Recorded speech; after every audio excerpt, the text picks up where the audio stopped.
This week on Fade to Obsidian, we will be discussing Lightbringer chapter 71 through 76. We recommend that you have also read to this point in the book to avoid spoilers.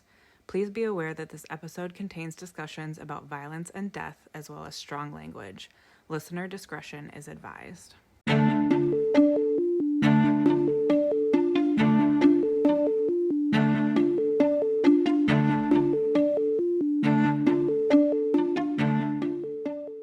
Hello, everybody. Welcome to this week's episode of Fade to Obsidian, your Red Rising podcast about spaceship relationships and everything in between. As always, I am Crescent, joined by Skipper. Hello. And our other favorite know-it-all, returning again, Hawking. Hey. Welcome back. Thanks. It's been a long time, but I'm glad to be back. Yeah. Iron Gold or Dark Age? When did we... Iron Gold. It's the first. Oh, really? The first chapter with Ephraim was the one that I came in. Yeah. So many. That's what, June? May? Yeah. It's been a while. Yeah. May. Yeah, it would have been April or June. May or June. Yeah. Because I think July we took off for Lightbringer. Right. We were reading Dark Age in June. Well, June and early July. Yeah, so May was Iron Gold. Wow! Too long. Gosh. It's been an entire minute. Yeah, so much has happened. Wow. Yes, it has. Well, we're very excited that you're back. How many times have you read Lightbringer at this point? 4. I'm about to start the 5th. Yeah. It's good. You passed me now. Yeah. Except I got you well beat on these chapters. Yeah. Yeah, Crescent, you were just saying 4 times today for these chapters. Yeah, I listened through 71 to 76 4 times today. Helps that they're my favorite chapter, like some of my favorite chapters. Yeah. I have read it once and listened twice at this point. So. Yeah, I still have never read these books ever. It's always been listened to. Audiobook at 1.7 speed, is that correct? Yes. That's crazy. I could not. Yeah, I've recently started doing everything on 1.75. Mm-hmm. Like YouTube, everything. 1.5 is what I do YouTube on, and it drives my entire family crazy because I can't listen to slow speed anymore on anything. Wow. The only time I turn it down is when I'm like listening to it as background noise for when I'm trying to sleep. Mm-hmm. Ooh. I don't know if I could get away with that. My wife's too light of a sleeper for me to have anything playing. Fair. Wow. Well, so we have the 2 experts. So as per last time, you guys do everything. I'm just going to sit here and drink. Cool? Cool. Sounds good. Speaking of drinks. Yeah. What do you have, Skipper? I have red wine. I struggled. Crescent and I both struggled this week. Yeah, it was a rough one. I think there's so many things that we could have done for drinks, but it's no like tangible thing. So it was I wanted to make it because there's such epic chapters, like this big thing, and then in the end I just went, no, I'll try and get mead. I can't get mead. Wine, because it's in the house. So I have red wine. It's kind of in a Game of Thrones glass, but it's the the Targaryen.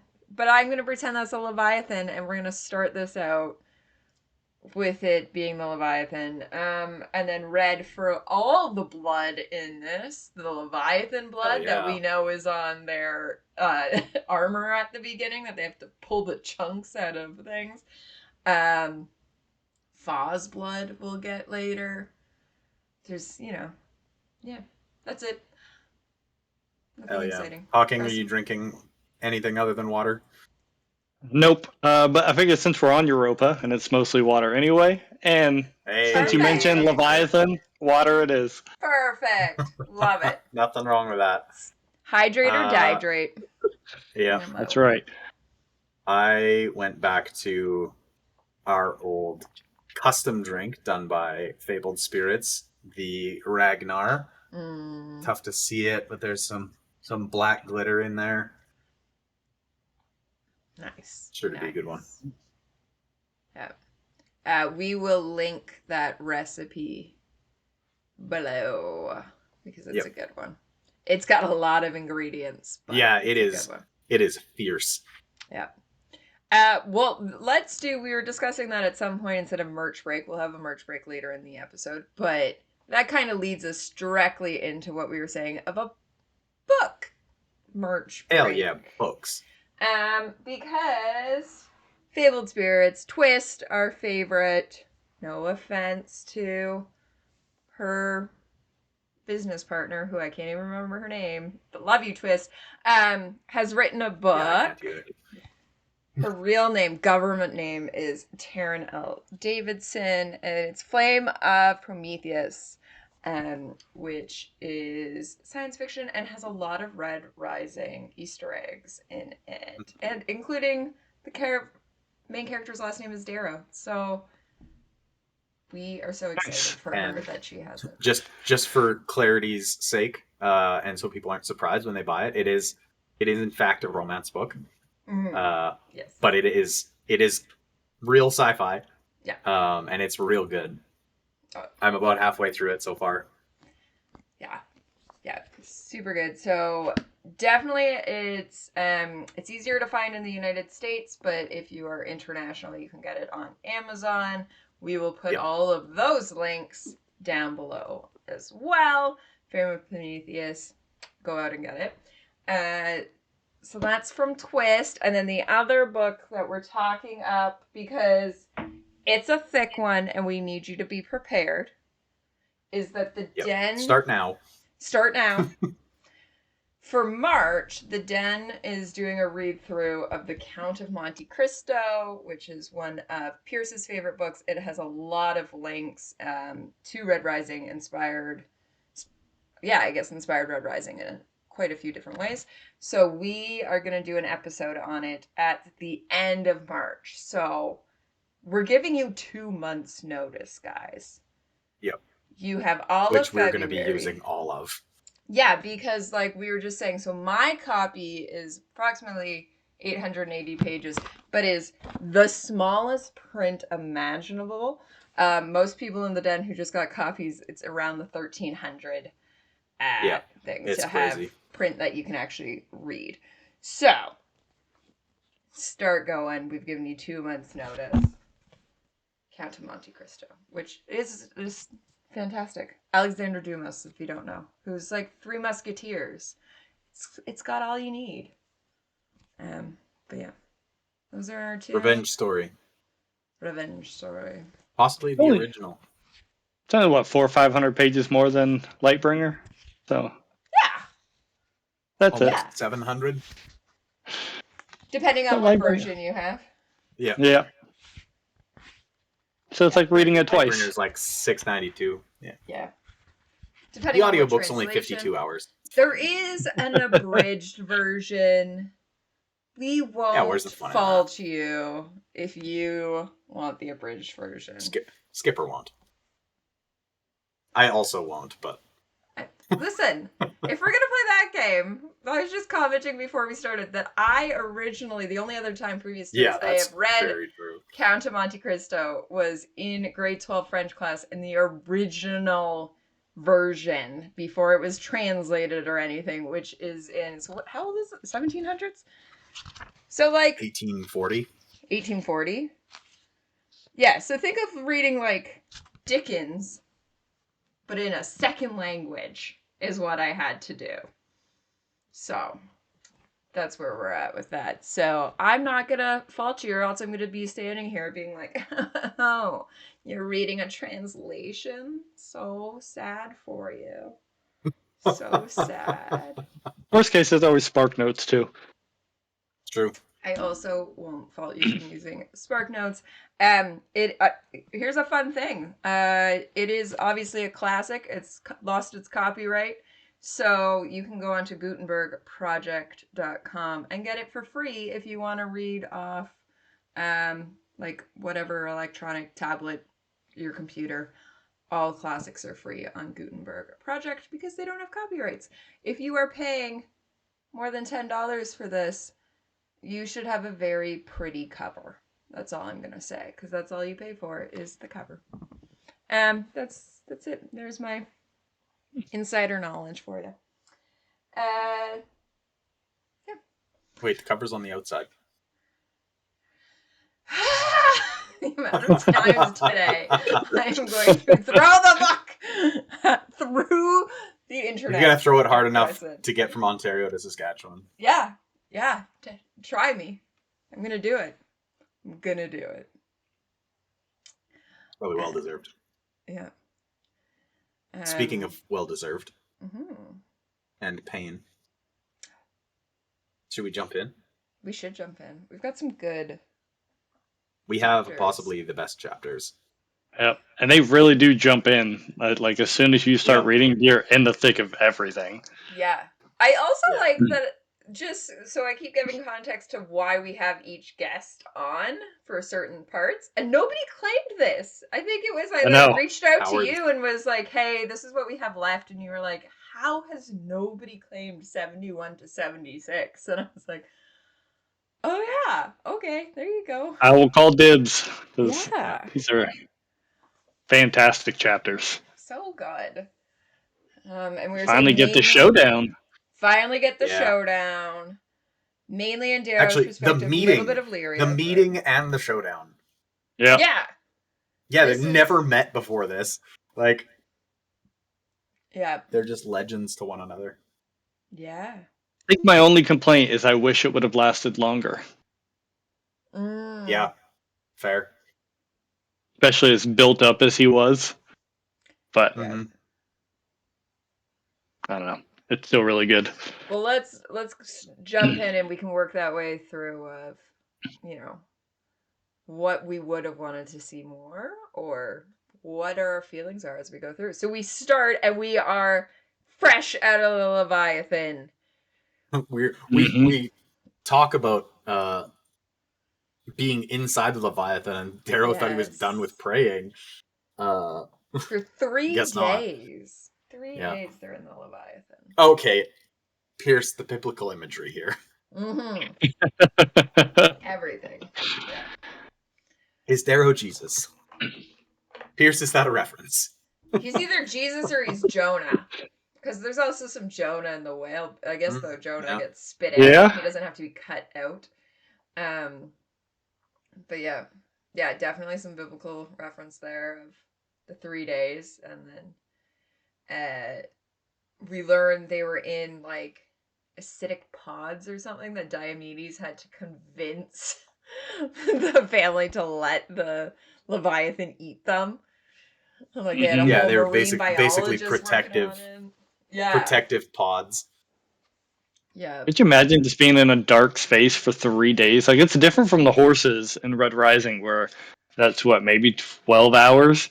Now you're just stuck in this pod, hoping that you get taken. Like, if they never get that Leviathan, you're just stuck inside for ever. Yeah. Like, or until it lets you go. But you're going a different route than you went in. Yeah, were they in the old Ragnar Express pods? They must have been in, or were they in one? Okay. It says pods. Okay. Yeah, it's plural. Do you think they could talk to each other though? Like the bickering between 100%. and Cassius in that time. Oh God. Can you imagine? And Darrow just trying to mediate, but also probably getting so pissed at both of them of like, can you both calm down, but also both shut the fuck up, but also like, I need a like, you also want to talk and be like, are you still there? You died? Like, there'd be so many different did you get layers.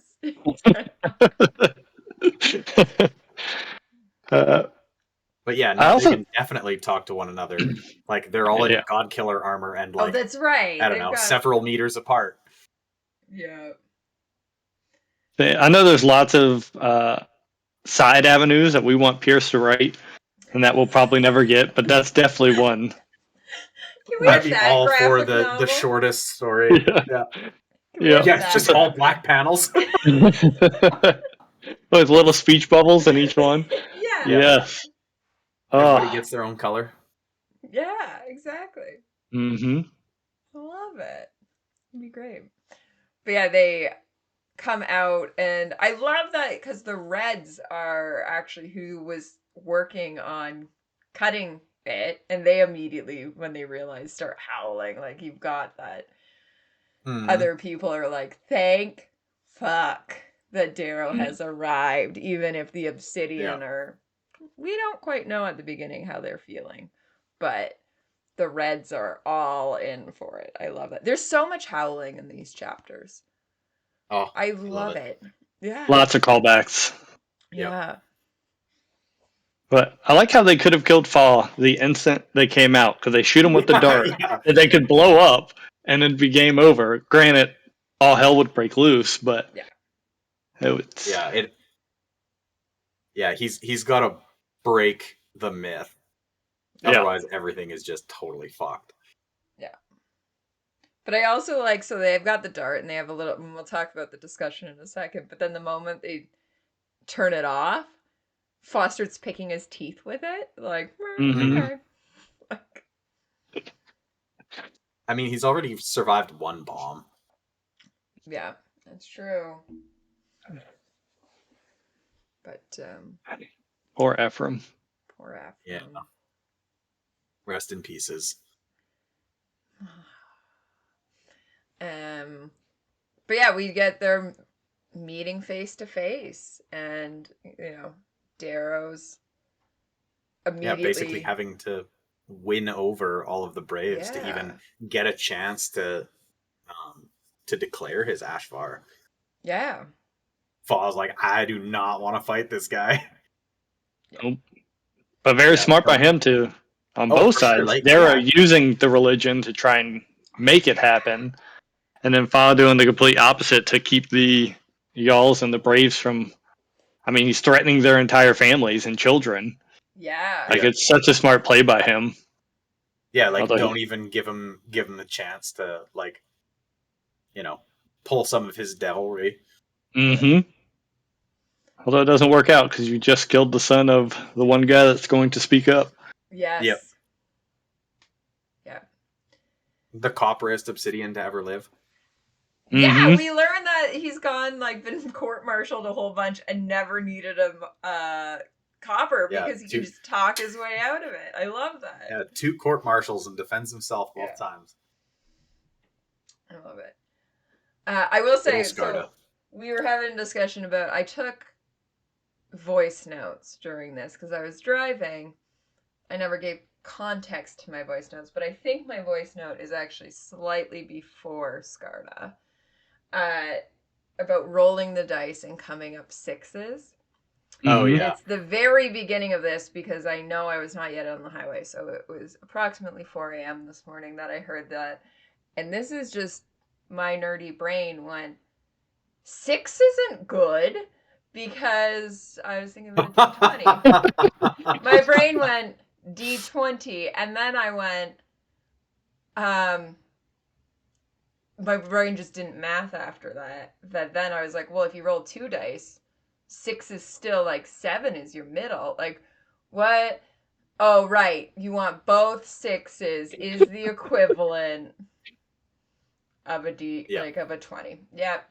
Yeah, that was my 6 a.m. brain. So that was the first of my notes this morning was how rolling 6s was not. I was very confused this morning. Like, is that a good thing? It's pretty mid. What's happening? It's pretty mid to low. Yeah. It's not even in the top third. No. Or in the middle third. No. Yeah. But anyway, that's my first note of we're going to have to work through this and figure out what all of my notes are. So that is 1 down. Good work, team. Note actioned. Note actioned. Your New Year's resolution.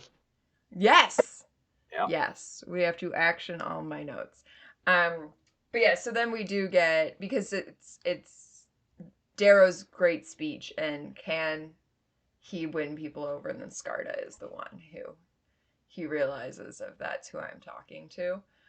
Mm-hmm. And is trying to read kind of all of their facial expressions, and it's got to be so different because, as we say, so there's the Jarls, the Braves, the Volk, which is the Braves, right? And then the Askamani. So there's there's Braves of both the Volk and the Askamani. Okay. I assume there's Jarls of the Askamani as well. Yeah. But they don't specify. Also got the shaman. Kind of, yeah. The shaman, yep, they'll play a role later. Mm-hmm. And then the technically Gorgons. You have the Gorgons, yep. Yeah, the kin shield.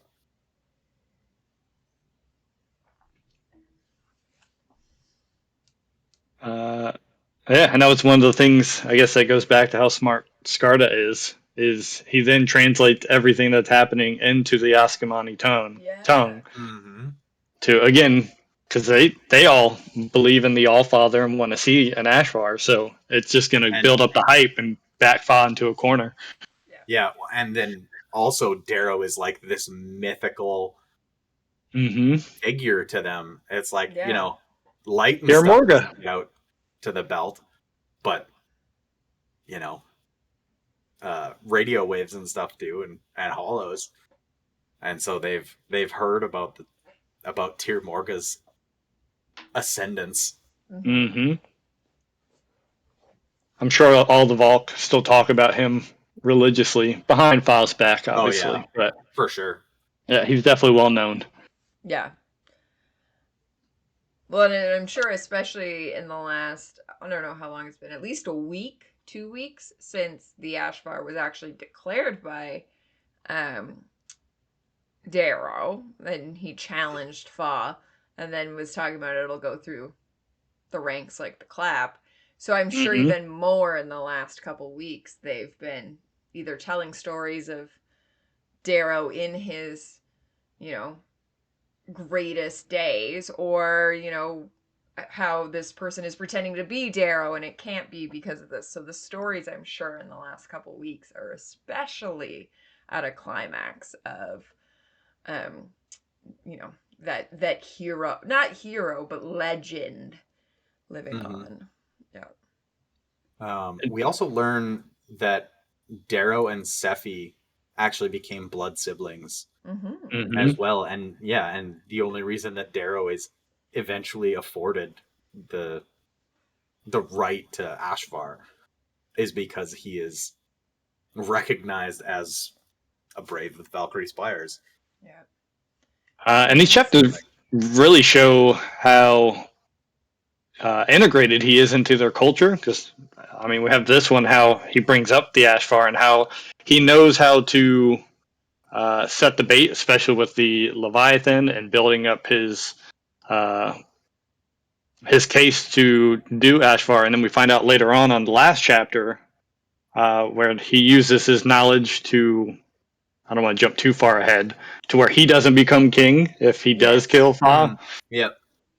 Like, these chapters do a really good job to show how integrated he is into that culture and that life. Yeah, for sure.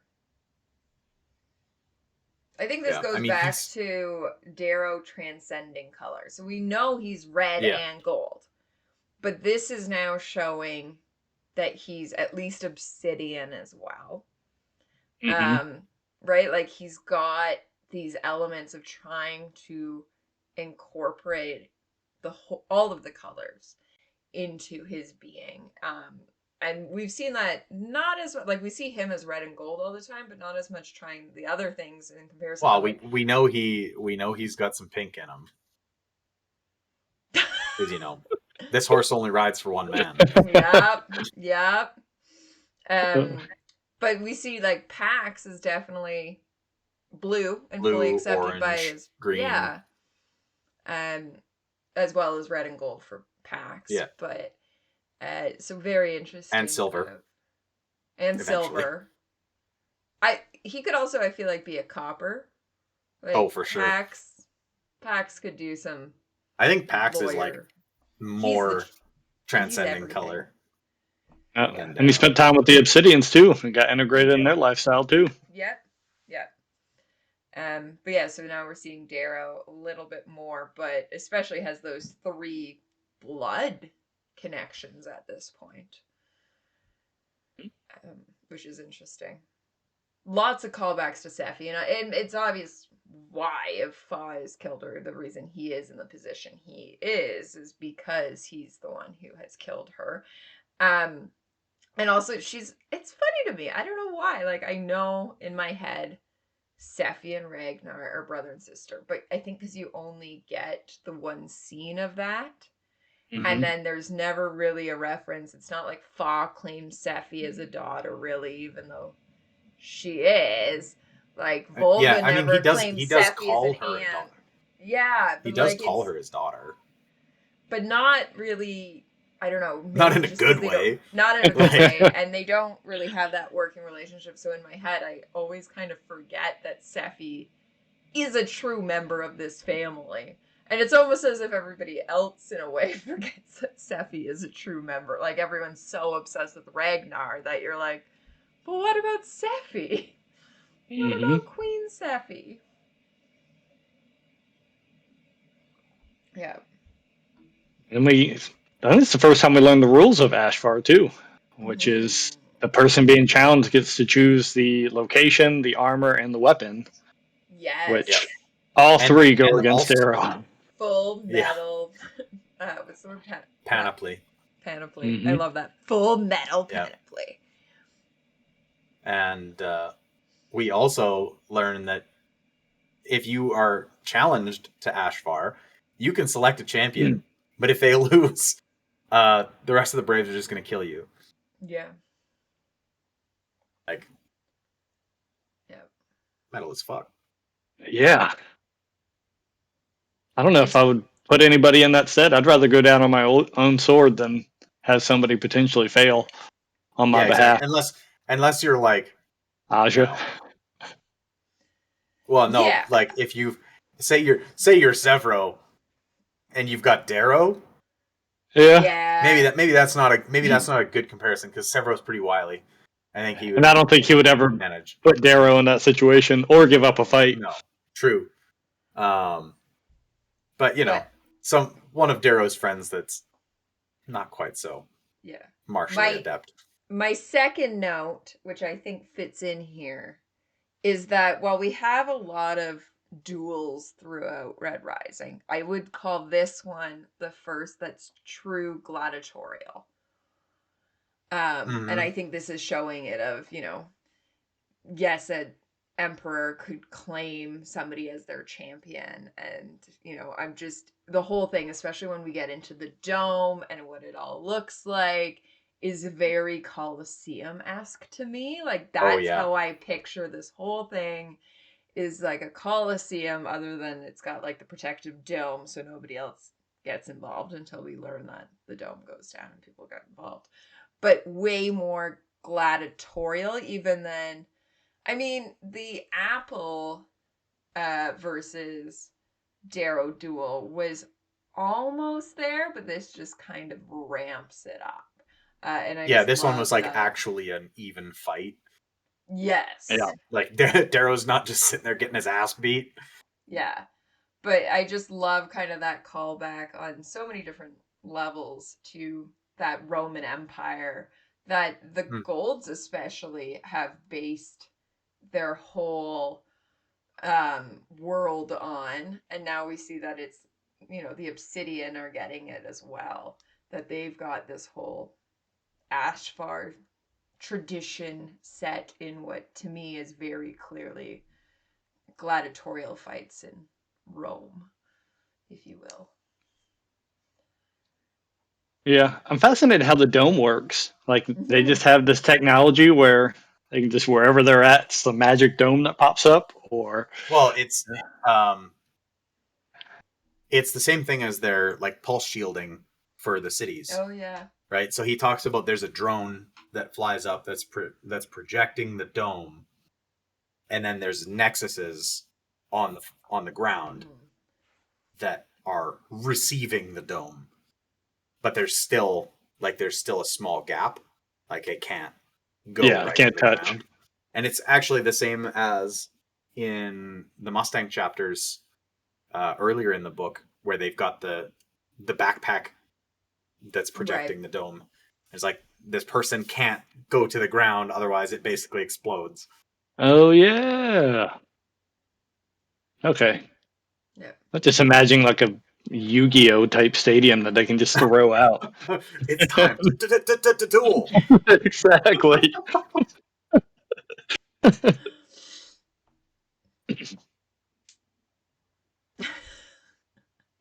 Please describe what Let you the just heart of did the stone. to our audio Yeah. listeners. Oh please. yeah. You're gonna need to. Man, how do do I some even neat describe this? descriptions here. I did a very dramatic card placing and can't really call it an animation. Action, I guess. From the animated Yu-Gi-Oh series. There you go.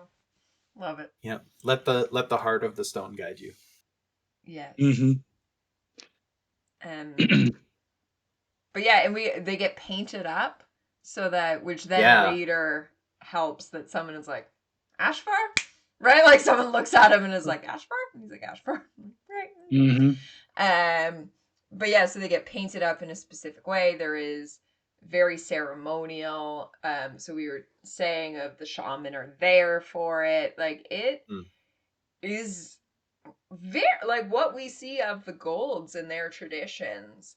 We are getting very and I mean that's the thing with the Obsidian, I guess. I'm working this through my brain as I talk of they are very much set in their religion. So I guess it does make a lot of sense that they would have very, deep traditions in how exactly this is going to be done. And it's set up just like when they're on ships, and most of the golds get suited up by oranges, and that's exactly what happened with this file. The oranges bring all his armor. It takes 3 of them to carry his Warsaw, which 3 people carrying that thing for something that one man can in 1.2 gravity. Okay, but can we spoil just a little bit? And again, we will talk about this later. Of then, like, that was what stuck in my head as Lyria later tries to pick it up. Like, oh, honey, sweetie, baby, no. Oh, Lyria. Which is funny because I only recently realized, and this is getting on a tangent, how small Reds actually are. Because we don't typically get a height reference, but Rona does. She's 3'11" and weighs 80 pounds. That is a tiny person. What? Yes. It's in. Okay. No. You got to figure out where this is, because they're not that small. I promise, because I looked it up immediately. It's in Iron Gold. I'm pretty sure that's where I saw it. Because she is 80 kilograms. No, not 80 kilograms, because that is way more than that. I was gonna say 80 pounds, maybe if you're 3'11", but even then, 80 pounds would be like if you're 4 I foot. looked it up. I'm gonna feel really dumb if I'm wrong. Which I guess 3'11" and 4 foot is like 1 inch off. I didn't mean to take us on this tangent. No, we are committed to this tangent. Yeah, this has been an ongoing. I will be right back. I have reference material. Okay. There you go. I was gonna say this is as he's disappeared. It feels like the theme of all of Lightbringer is to us to examine the red women that are not actually in the book. Lyria is the only one. Mm-hmm. I guess we get a few with the daughters, but we keep going back and forth of like Rona, Harmony, all of this. So let's dig into this. Let's figure out, even though later. Legitimate reference material. Okay. Okay. Very. Mine is waiting at the post office. I don't know if you guys can see that, but it says height 1.7 meters. Oh, it's trying to edit it out. 1.7 meters for Darrow. So which is like just under 6 feet. Yeah, I was going to say I'm 175. See, now I feel like I have to find it. No! I'm about to go grab it. I'm trying to... It's got to be when they're about to go... They were 5 foot, yeah. I thought like 5'6" was what my feeling was. And she could be small, like she could be 4'11", I can see. She could be Salem size. No. I'm sorry for all the editing you have to do. It's definitely it's in Dark Age. Is it Dark Age? I'm pretty sure. It was. Because she says, what is it? Like, outside of my mech, I'm X amount of tall with a dirty gob. And this amount of weight with a dirty gob. But in my mech, I'm a full metal god. I'm not like that. But for some reason, I thought it was Iron Gold because I thought I remember listening to it last week. And I didn't get to Dark Age until the end of last week. No. That's a chapter list. Okay. Sir, at your side, I'm a 1.2 meter, 40 kilogram liability with quiet feet and a dirty gob. In a Star Shell, I'm decent. In a Drachenjäger, I'm a full metal god. 1.2 meters, 3.9 feet. Yeah, 3'11". Isn't that crazy? Like, that's a tiny person. Hold on. I'm going to go get my source material and find the Sons of Ares where we get the lineup of them all. Hold on. Let me get my source material. I mean, Rona is also not fully grown, maybe? I don't know. Either that or it's just hyperbole. Yeah, or just one of those things that... I mean, he switches between metric and imperial all the time. Yeah. Or imperial and standard. Okay. And one of these at the beginning. Thank you for finding that and not making one? me feel like an idiot. And then 40 kilograms, right? Yeah, 88 pounds. Yeah. I can't see while I'm doing that. So there's the red and the pink versus the obsidian. So maybe that looks about half. Yeah, and I just imagine her next to Dara, who's almost 7 foot tall, and she's only 4 foot. Yeah.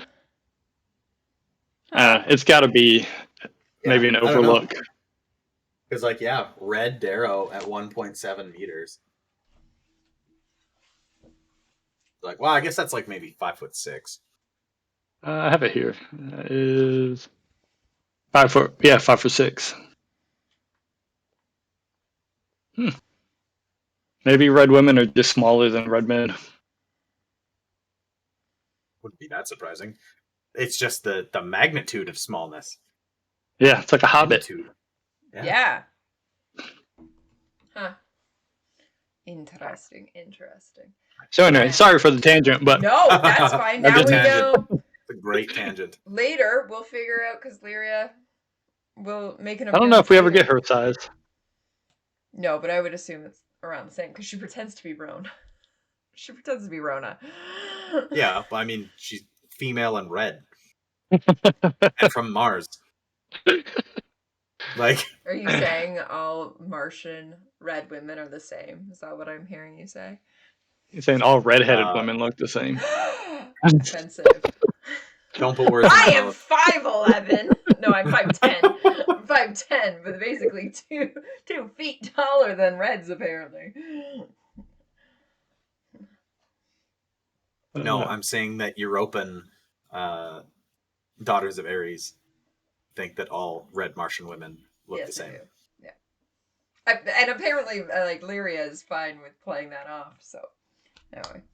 I mean, if it gets you where you need to go, why not? Yeah, why wouldn't you? All right, back to this back on topic here. Yes, so pre-duel. Yeah, we're pre-duel, so we are. Yeah, so I imagine this as literally like the boxer sitting in the corner, like getting his shoulders rubbed, like.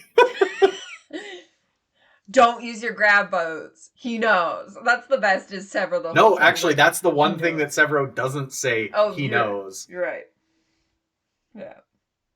Actually, that's what Darrow's like. I shouldn't. Yeah. He'll knock you out of he's like, wait, what? They're faster.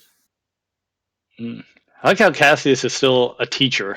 Oh, 100%. Despite how good Darrow is, and I know we don't really get to see it, but Cassius seems to be like head and shoulders beyond anyone. Well, maybe not Diomedes, but we don't really see either of them really fight yet. But I mean, I would take that as Cassius has had a lot of time. Like the rest of them have actual battle war experience that Cassius doesn't have he's as just much. a duelist. Yeah, and he has then taught Lysander. He's spent 10 years teaching Lysander in comparison to, I think Darrow has probably taught a little bit to Alexander, but not to that same effect. He does not have that time. They probably just every once in a while spar together. Yeah. Mm-hmm. Yeah, well, and like Lorne taught Alexander some of the Willow Way. Rather than Cassius has that experience of being the coach and being the teacher and perfecting his own art in that way of like, oh, if I turn this, just a millimeter here, it's going to do this, instead of Darrow having battle practice. You're not going to perfect the art of it. And that's through all of this, when we get into the actual Ashbar, like it very much is an art. Like see that, but Cassius has, I would say, perfected the art, while Diomedes and Darrow have used it more in actual practice. Yeah, Diomedes. Well, okay, so I think they're on a spectrum. Yeah. Like Darrow is a killer. Yeah, like he is war incarnate. Cassius is on the other end. He is a pure duelist. He's never had to fight in a large scale battle. He is all about the art of the duel. And then I think Diomedes is like kind of in the middle. Like I feel like Diomedes is absolutely a duelist when it suits him. Yeah. But then he's also, frontline killer.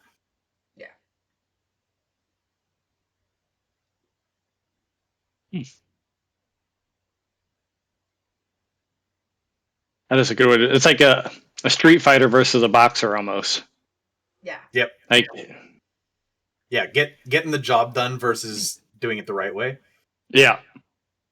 Yeah, technically correct versus actually correct. Yeah. Yeah, street fighter versus a boxer. That's a very, very good way of putting it. And this is the chapter where we get the infamous what your shirt says. Clang, clang, clang. Clang, clang, clang. Hell now, yeah. Do we think this is a Game of Thrones reference? To the shame, shame, shame? Oh. Perhaps. Could be. I never thought about Pierce, it. is that a reference? Pierce, is that a reference?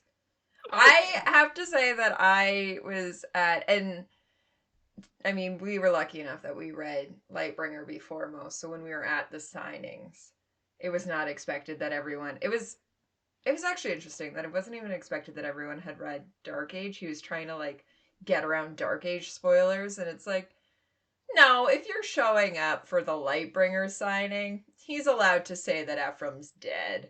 But anyway, he can't spoil that. I think that's a dagger in my heart. He's my favorite character, and you just keep throwing it in my face that he's dead. Listen, we're gonna keep throwing it in all. This whole episode is gonna be very reminiscent of Ephraim, but very interesting. So it was the Toronto signing. So the book had only been out a week at that one, and I think the question was something about. It wasn't favorite quote, because we know that's pity them. But it was something else of favorite part to write or something. And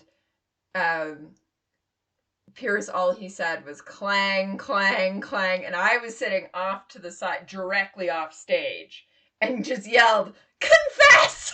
And he was just like, you've got it! It was just me, but it was just my soul voice being like, confess!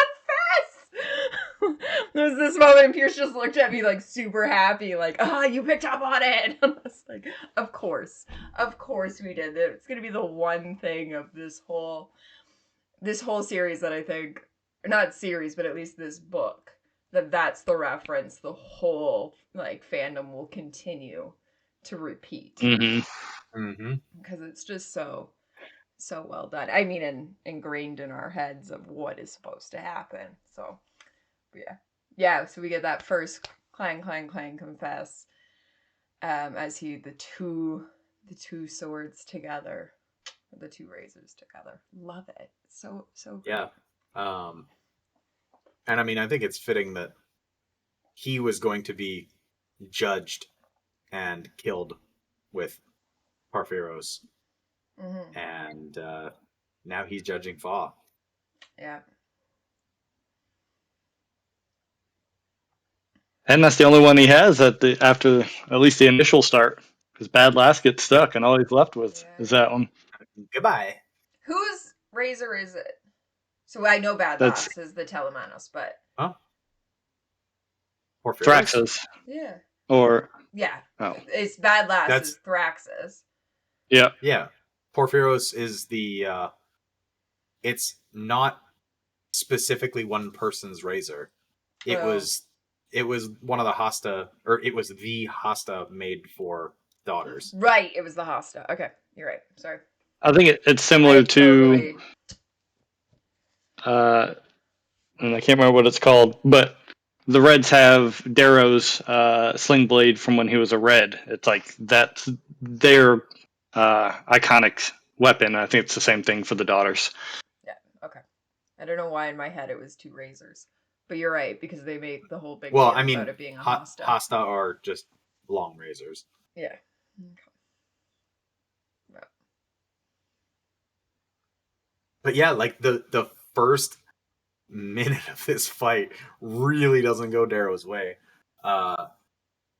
He's poisoned instantly. Yeah, like and just even stronger than Apollonius. Like he talks about he's a head taller and 100 kilograms heavier. The big dude. Like this dude's massive and just super fast. Yeah. And very smart. Like that's what makes him such a awesome villain. Is he is an excellent fighter. He's intelligent. Like he's been trained on how to defeat Darrow specifically.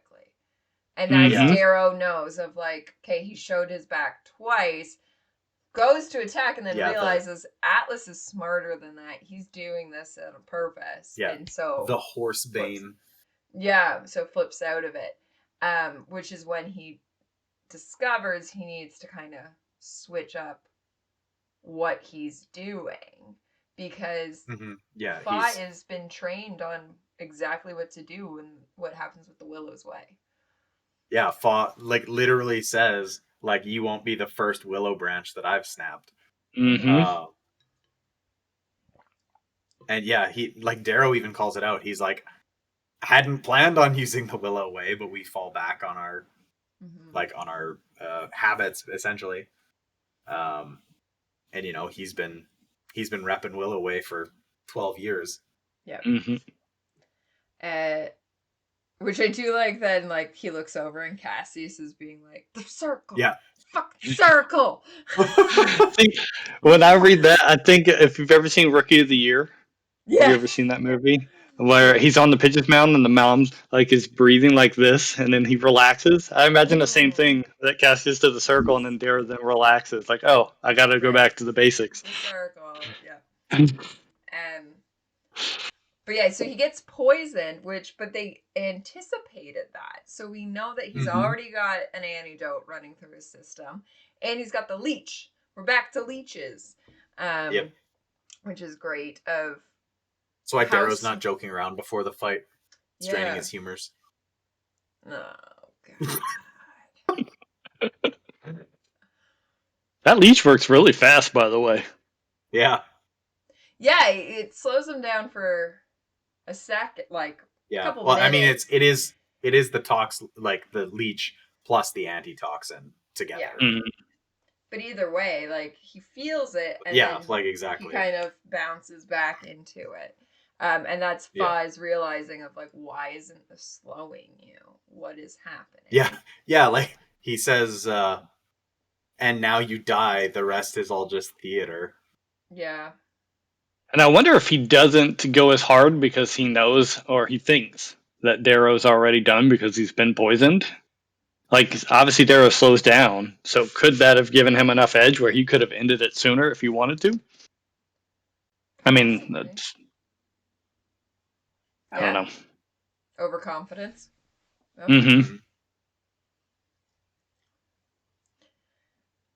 But yeah, Darrow then bounces back and starts to create his own style, as it His were. own art form. His own art form. Yeah. This, like, we talk about how Darrow is always the kinetic point of view, but this, like, Darrow really, really kind of becomes introspective here and becomes a very different point of view, at least for a little bit, like while he's kind of reminiscing about EO and everything. Yeah, which I absolutely love, that reminiscing of them as children and the game they play in the mind. And everyone thought EO is crazy that she hangs out in the mine for longer, but it's her wanting to feel the wind. Like, I just love that. I also think it does get back to EO being his true love, that he noticed that about her. Not true love as if Mustang's not, but first love of those things that you notice of your partner that no one else, everyone else just thinks she's crazy. But we know that all these other people also wanted to marry her, but he's the one who appreciates what she was actually doing in those moments. So just a great little callback in that. He also goes through the list. We've skipped one on my list. We will get back to it. Better go back and action that one. We don't know which order this was in. These two could have been flipped. But he's got the list of who have passed before him and who will be meeting him. Which I absolutely love. That the two that stood out for me while I was driving today, Uncle Gnarl, Gnarl was kind of forgotten about at this point so deep in the series. And then he's added someone very close to him. And then Ulysses has made the list as well. So someone that, like, he didn't know but would have been a nephew to him. So would have been Godfather. Yeah, it would have been the Godfather. So just points. This specific moment is why I'm currently wearing my "There's No Therapy in Space" shirt. But Darrow proves at this point that there is other ways to work through your feelings and emotions. Killing a bad guy, but not even in a rage-fueled. Like, he could have gone into this battle full rage-fueled and probably would have died because he wouldn't have been thinking it through. But he's worked enough through of, let's take these moments, let's center ourselves, and what's the best thing to do. And he straight up touches on it. He talks about, I've gone through my whole life basically just full go all the time. Yeah. And he says, after breaking countless drills and myself, I've learned a better way. Yes. I love how this chapter is written. The pace of it, so it starts off really fast like you normally do with action scenes where he's trying to find ways and he's chopping off pauldrons. And then once he finds the Breath of Stone, then he slows everything down. The pace slows down. That's where he gets introspective. And I think he fights like his two different sides. Like when he's going really fast, he fights like a Gold. He finds the ways to get in to chop off the pauldrons to make the cuts. And then when he's really slow and just moving in a circle, he goes back to his red acrobats where he's nimble and quick and just doing what he needs to do to get pace. And then he goes back to Gold when it starts speeding up again. It's written really well. Yeah, that's a good call out of the two colors. I love that. Because then he talks about, dancing with EO at the Laurel and all of that of those moments. I will say the note that we skipped is Helldiver's grip, which that's the first reference in this thing, is he talks about having the Helldiver's grip. But throughout this, talks about being that Helldiver that we haven't really seen since Morningstar. Like, he was so obsessed with his hands and being a Helldiver for that first series, and then Iron Gold Dark Age kind of moved past it a little bit, and then we've got it back now of that's his true form, is that Helldiver. Yeah. I'm checking it off. Helldiver script. Actioned. And I don't know if it's a callback, but it's very similar to when he fights Aja, that nobody has ever seen Fa bleed until this very moment. Yeah. Well, I say that, but he technically got blown up by Ephraim.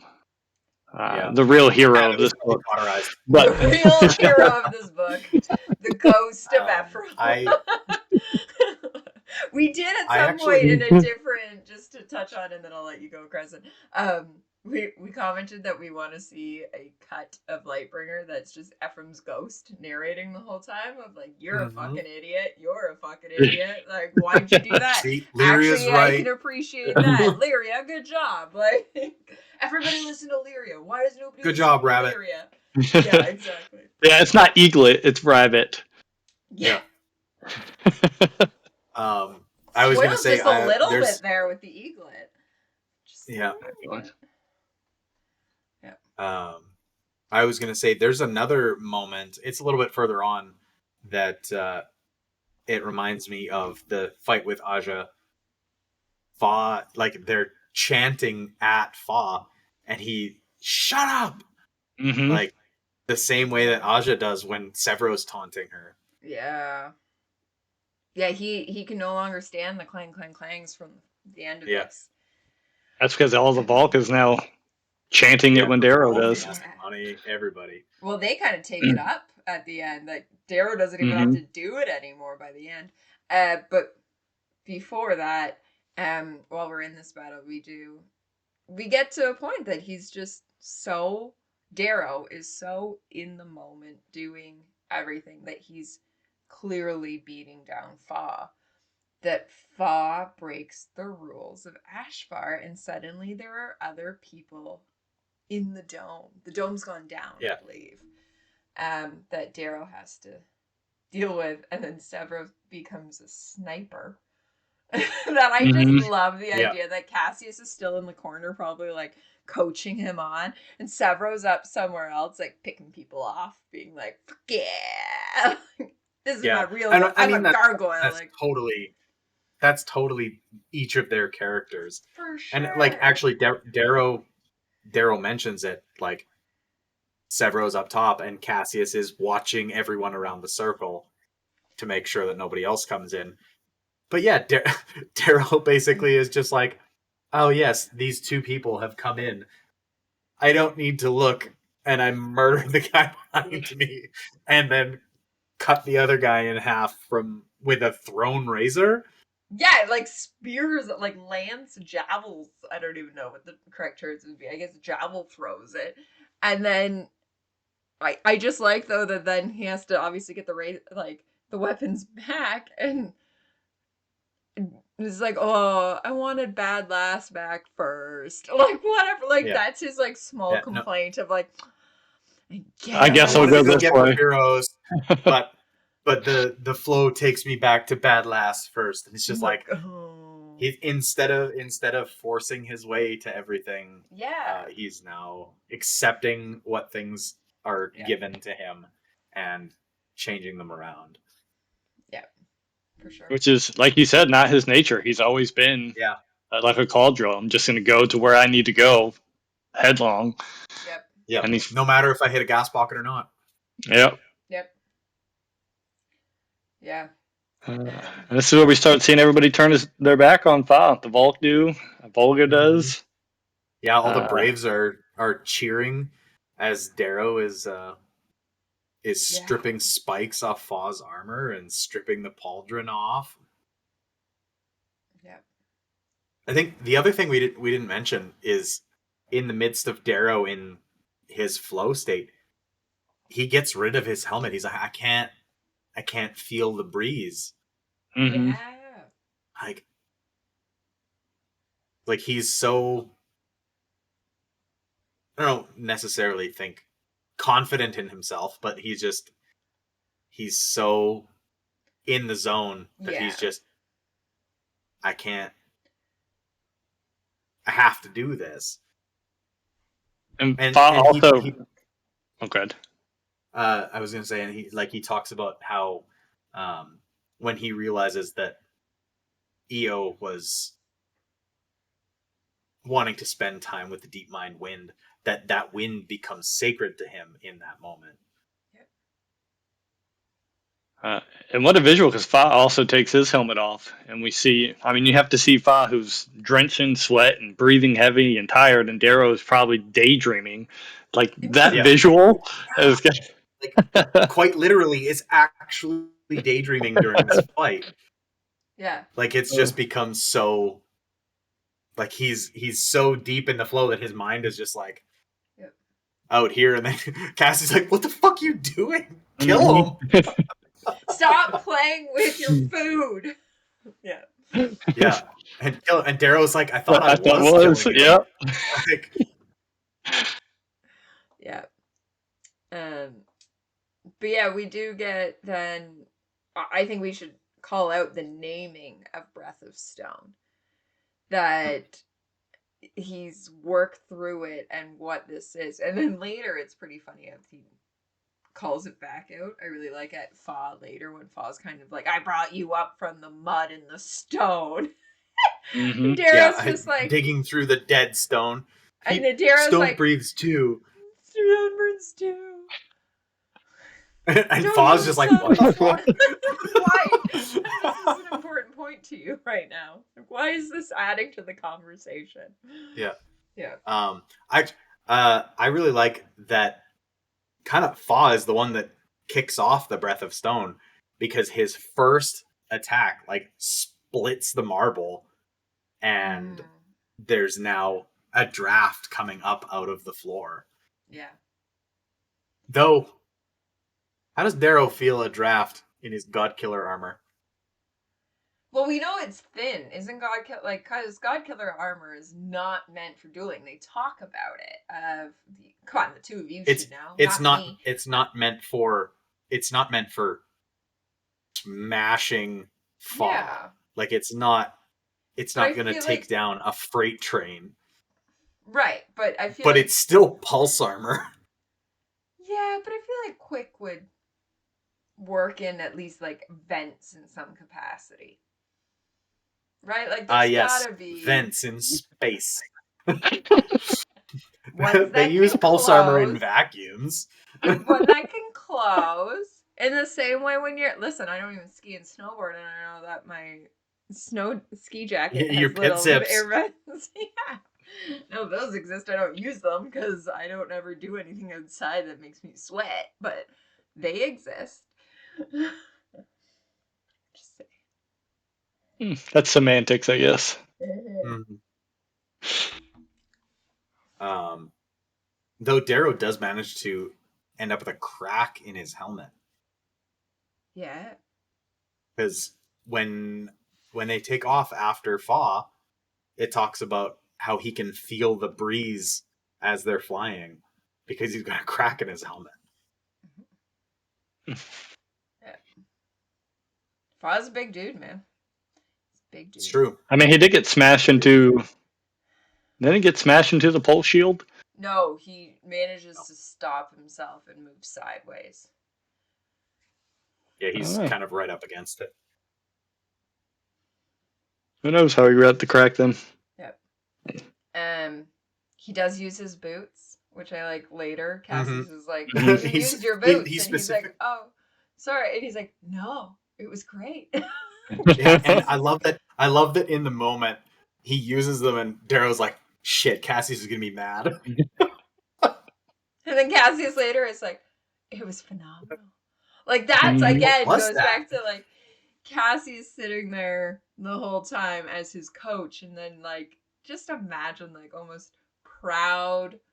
Yeah, the student has become the master. Yeah, of like, oh, he's moved above me. Like I think at this point, Cassius always sees, especially Darrow himself and Diomedes. He calls it out of they are the 3 best Razor Masters in 60 years. And I think always still saw himself on even par with Darrow. And I bet after this battle is where even Cassius goes, you know what? Cassius is like, damn it, I'm third now. No, I bet you Cassius still thinks he's better than Diomedes. I mean, we say that, and again, this is a tiny spoiler, but at the end of this chapter, when he saves Severo's ship, he's the only one that doesn't get injured. Yes, that is true. You can't hurt the chin. That's true. Yeah, he's a pure duelist. But he it talks about in Iron Gold, Lysander and Cassius watch Diomedes fight like Bellerophon and everybody, and it's like Cassius basically has his worldview shattered as he realizes that Diomedes is better than he is. Alright. So we think the ranking at this point, do we think Darrow? I think it's Darrow, Diomedes, Cassius. Yeah, Darrow, Diomedes, Cassius. And then who else? Who would be 4th, do we think? It's not going to be Lysander. Can't be Ajax. Ajax has got... You're right. It was probably Ajax previous to this. Are we going to throw Victra in the ring? I would throw Victra is probably actually a pretty good duelist. Yeah, for sure. Yeah, so... Thraxa too. But Thraxa doesn't hit me as a duelist because, like, Thraxa's brute force killer. Yeah, she's on the Darrow end of the spectrum. Like, Sorry, go on. Oh, no, Apollonius. Apollonius! Oh, yeah, I forgot Apollonius. I found the quote from Iron Gold. Bellerophon and Diomedes crash together at the end of Diomedes' assault. I watch in awe and glance at Cassius. I thought he was the greatest gold swordsman left. By the look on his face, I know now that presumption was shared and mutually shattered the moment Diomedes moved. We love Diomedes. Well, we still haven't really got a chance to see him fight. Yeah. Yeah, we get like the little bit in that when he's protecting Romulus. Yep. Yeah, that's about it. And that's it. But yeah, I think at this point we take to the air. Anything to add before we take to the air chasing off Fa? The only thing I'll add, and it's just got to be a really crappy way to die, is one of the Valks is just standing there and the Warsaw just gets knocked away and that's what kills him. Like, you're not fighting. It's a few of them. Yes, it cuts through multiple people. It flies into this group of people and it's just... I guess they don't get to go to Valhalla. I was about to say, do you go to... I don't know, they were involved in a fight. They were to die in battle. The fight came to them. They essentially stepped on a grenade and died. But... Still counts. Though, I don't know if anyone's seen Thor Love and Thunder, where... Oh my gosh, I forget her name. Natalie Portman. Nope, nope.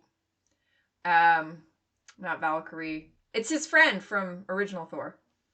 The girl. Oh, Sif. Her name. Yeah. Is dying on the field and comes out and is like, "No, leave me here." And he's like, "You won't get to Valhalla. You didn't die in the battle. You're dying after the battle." And she's like, "Fuck!" And that's what gets her up. That she's like, "I don't get to go to Valhalla for dying after battle from battle wounds." So she gets up. Lame. Yeah. What do you mean? And he's like, that's not how Valhalla works. Yeah, so I don't know what the rules of Valhalla is if you are killed because they're mutable. Yeah, but it's during wartime, so like, what? You know, if you're assassinated during wartime, whether or not you know you're fighting, do you get to go to Valhalla? Do we know? No, it's got to be an honorable fight. Yeah, is there someone definitely not a good death there with Norse mythology? Because we're gonna need them on. Just for this discussion. If you are listening to this and you know the rules of Valhalla, please message us and we were going to get you on an episode just to discuss who specifically in the book. about. This is what we should do: go through the book and who gets to go to Valhalla and who doesn't. And like from beginning to end, Io, all the way to the end of the book. No. Who's going to Valhalla? Io doesn't get to A go. lot of deaths. Io is not Valhalla.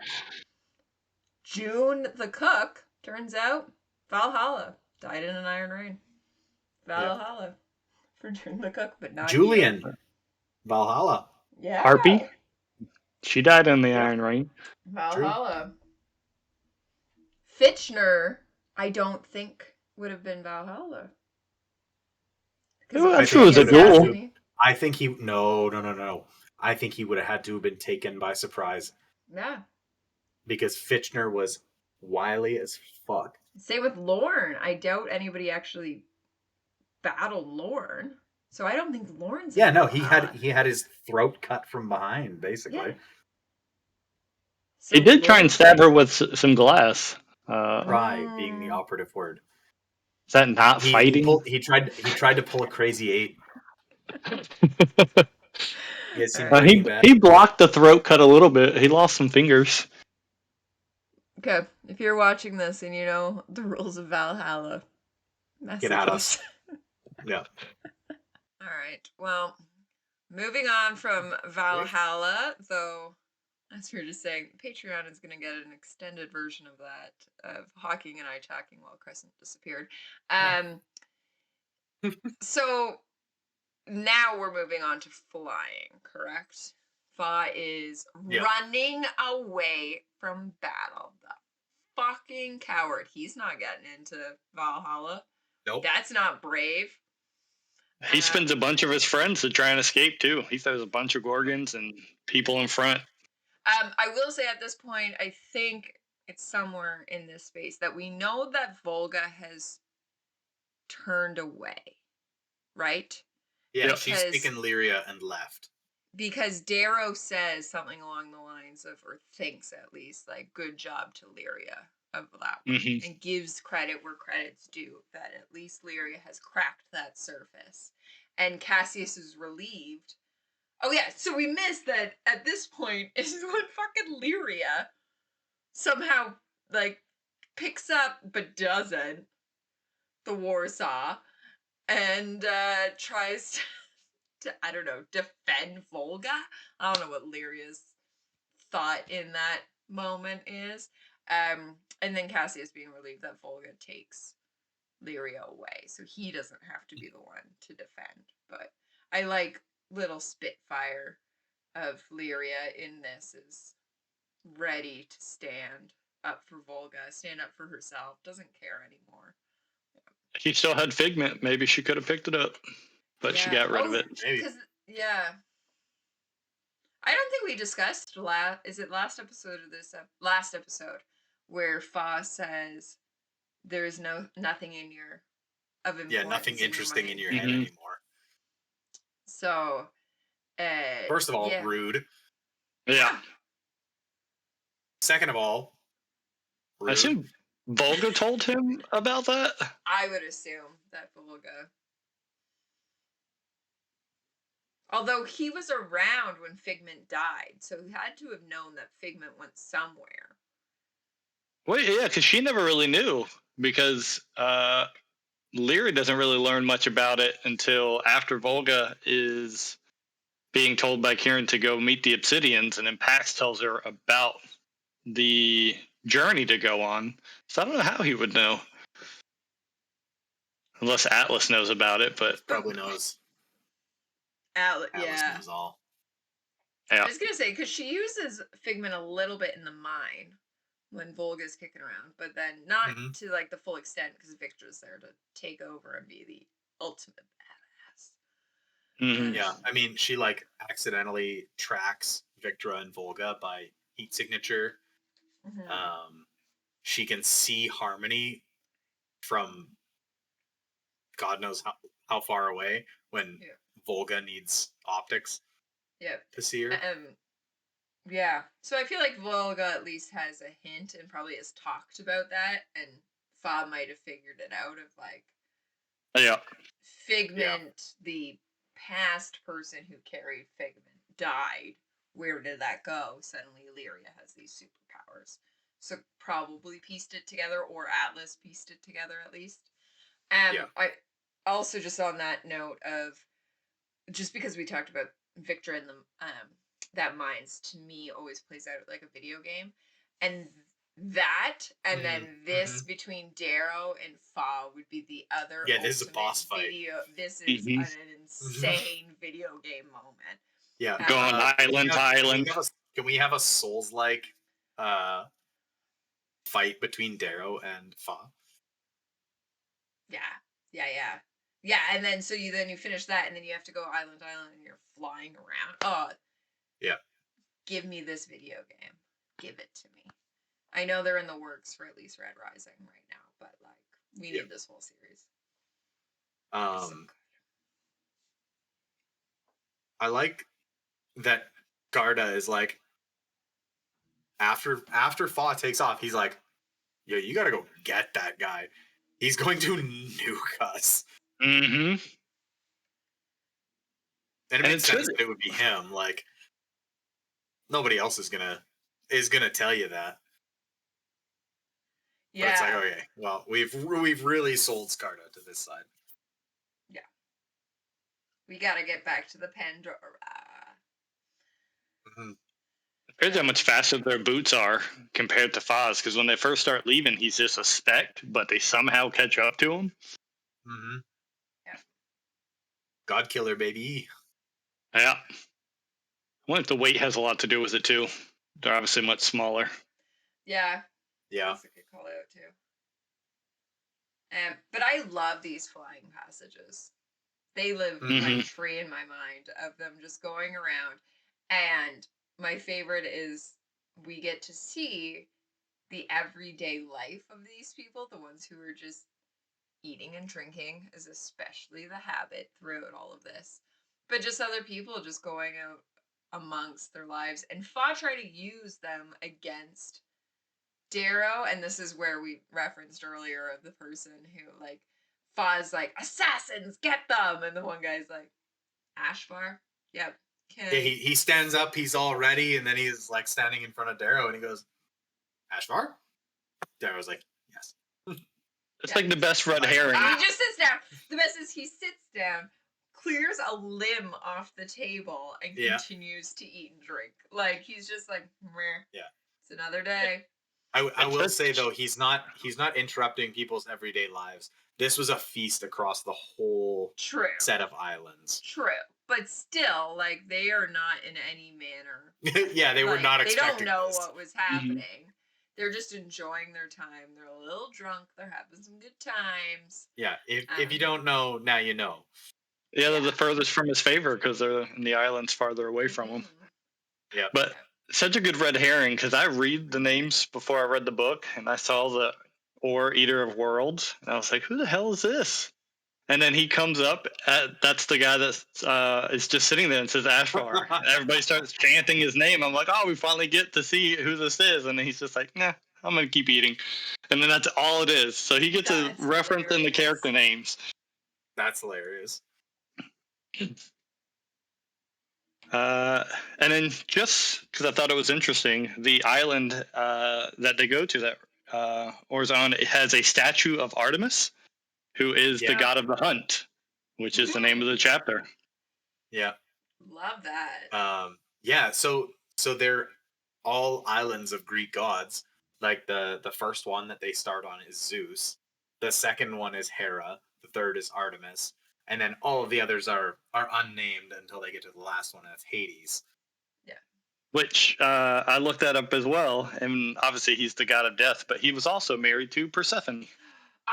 Hades gets the worst rap because somebody's got to be the god of death. Come on. Yeah. Somebody has to be the god of death. But of all the male gods, he is the one who takes a wife who's fully willing to commit to him. He doesn't rape anybody. Zeus has got how many children with how many wives that were like geeks and he eats his own kids. Like, eats his own kids. Hades, Persephone is allowed to come and go as she pleases. she's there of his own will. She willingly loves him. He is just chilling, but gets the worst rap. Also is the funniest character in maybe all of Disney. Let's say it. Hercules Hades is amazing, even though he is also the villain in that. But like, who's he voiced by? Oh, this was a trivia question, and I got it wrong. We're gonna have to look it up because I got this trivia James question Woods. wrong. There you go. James Woods. James Woods. Yep. Mm-hmm. But like, he's just an all-around good guy, but happens to be the god of death that somebody has to do. Maybe this is why in The Sims I love wooing the Grim Reaper, because I'm like, you know what, Grim Reaper, probably a good guy. He just wants to get you to the afterworld. He's just misunderstood. Somebody has to do it. It's not my fault I have to kill people to become friends with the Grim Reaper. It's not my fault. Side tangent. Don't kill your husband. You can watch me play all the different colors of Red Rising in The Sims on every Saturday on our YouTube channel. Starting up the Saturday previous to when this comes out. I took a little bit of a month off. But anyway, yeah. January's been a month. January's been a month. December was a month. Yeah. But yeah, Hades. I love Hades. But yeah, is the furthest from Fa's favor, is the furthest from Zeus's favor, even though he's the little brother. Yep. Because Zeus is jealous that Hades has true love. And Zeus has kind to, of an asshole. Yeah. Anyway, there's my tangent of the week. Norse mythology, Greek mythology, Roman mythology. We've talked about it all in this one. Yeah. It's got everything. It's got everything. Roman, we more talked about just the Roman Empire, not mythology. But either way, there you go. There's got to be a tie to Darrow in Hades, like that being the last island. That's where he dies. Hades is married to Persephone. That's what Eo's called. Yeah. It's got to be intentional. Yeah, good call. Good call out. I forgot the Persephone thing. Yeah. I got way too involved in that Hades conversation. Yep. That's okay. Half the bottle of wine is already gone. So it happens when Hawking shows up. He knows things. This is when we're drinking Fa's blood. Yes. Look how dark my Merlot is. I also think it's interesting that Fa further condemns himself by running, because where it was just within his most trusted people, now everybody on these islands sees him running and everybody's following. So now he has more and more witnesses to see his confession and his ultimate downfall, versus where he could have probably just stayed in the one place. And I don't know if it would have changed anything, but yeah, he went from being super intelligent to making a ton of mistakes that I think just further led to his downfall. Scared, right? Yeah, for sure. I would say it does. Go on. Both of their armors are done up in essentially like Ashvar paint job. Like, how do you not expect that people that you come across that know that the entire religion are not going to know Ashvar? Yeah. So this is where I'm going to say we have to jump to the Lyria chapter, because this is what we learned. The huge thing in this is, if he had have stayed in that ring, I think Volga would have stayed confused. But the moment he runs, he has to, Volga feels the need to protect Lyria and take as far away from the fight as can be. And Lyria gets one of the most epic speeches of this entire series. I love Lyria for how she lays it down, calls out Volga for everything. But in that, Volga says, well, he didn't confess. And Lyria's like, look around. But you know. Like, you know. And part of that is like, he's run. Yeah, he hasn't confessed, but he's run away. And so gives so much more depth, more fact to what Lyria is saying because he ran. If he had have stayed, I think Volga would have been confused. But him running away gives Lyria that, thing to go against Volga and say, look what he is currently doing. Yeah. But yeah, we get a very epic speech from Lyria, which then, cute of Volga trying to claim that she's protecting Lyria, and Lyria's like, "You're not fucking protecting me. Yeah, you're running away. You're running." And has that talk about, okay, let's talk about the consequences. Let's go through it. Sure, you're scared of the Braves. They think you're an abomination. Like, let's talk this through. Lyria in this moment is Volga's therapist and gets Volga to a point of, fine, let's go and see what's the end of Fa. How is this all ending? And then, of course, Lyria's great. I will not be carried. I just have your back. Yeah. And we get a really good line about Darrow in Lyria's speech, and she's like, "Yeah, turns out he's a werewolf that eats warlords and shits nightmares, but he likes me and he trusts me." Yeah. Oh my fucking god.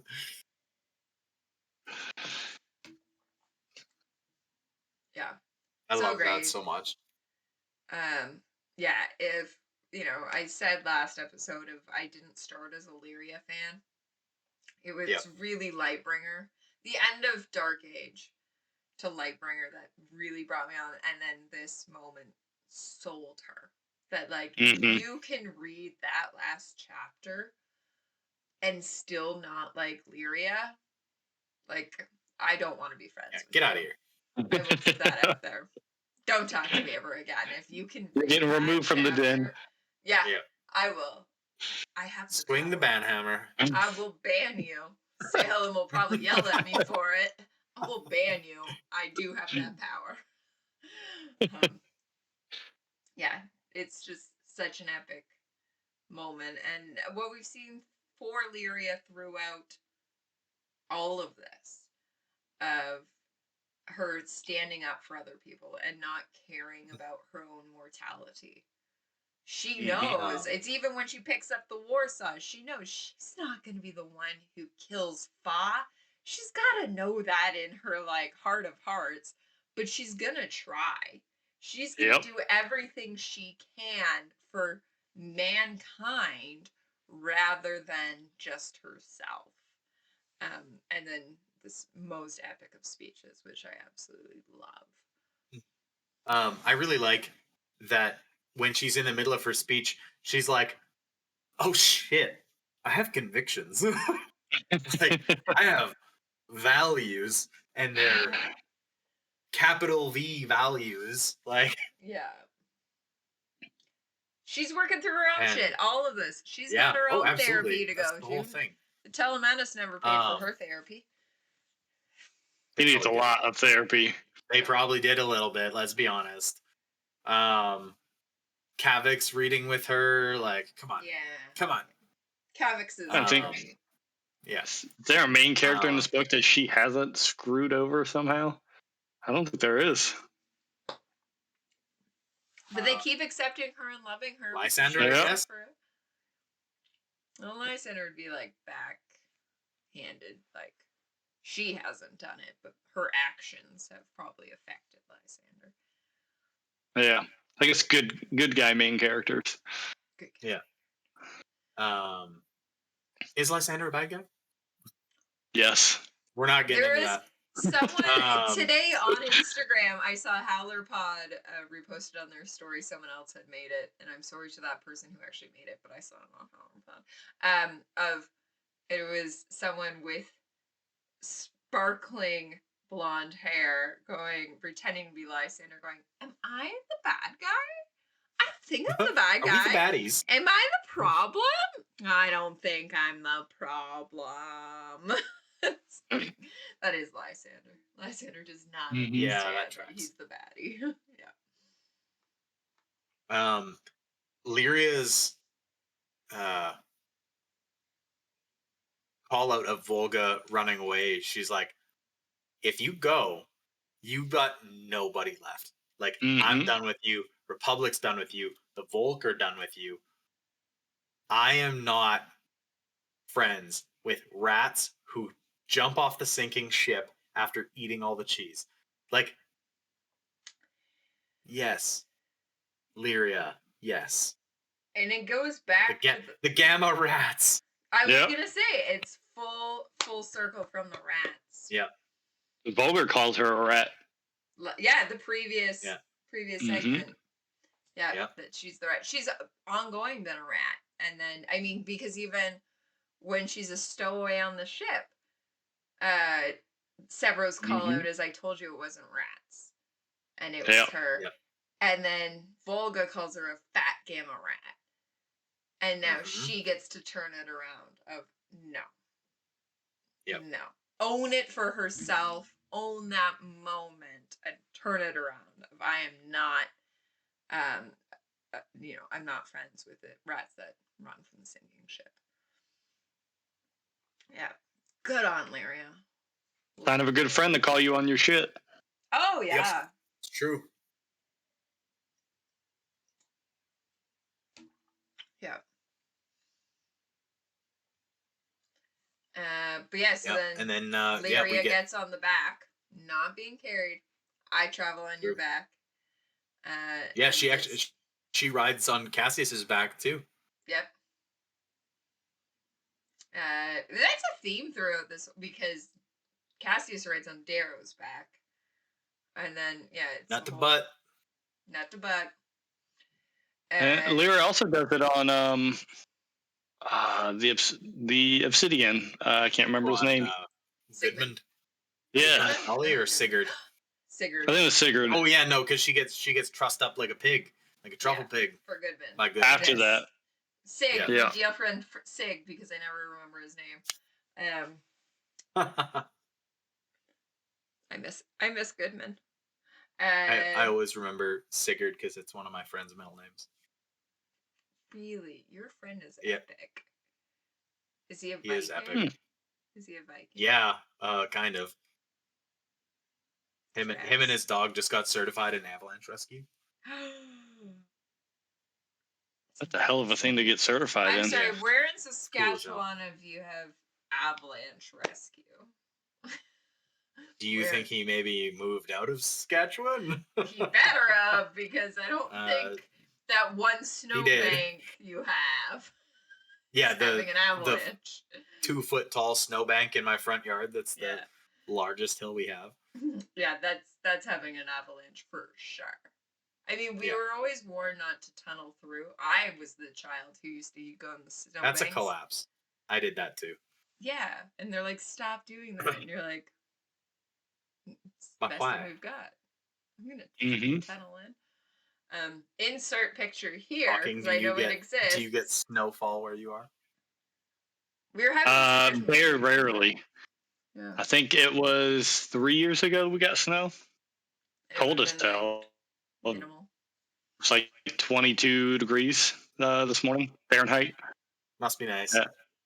I was telling Skipper it got so cold that my pipes burst in my garage. Oh, that sucks. Like that. Yeah. That's awful. Well, that's I would say we're prepared for that. Like it's rare if we hear that somebody that happens, but we're used to it rather than there. Yeah, it's all about difference from the norm. Yeah, exactly. Yeah, we had feels like minus 63 Fahrenheit here a couple weeks ago. No, thank you. I had to unload a semi. See, and then hand bomb everything through a Mandor. I forget somewhere I was talking to this.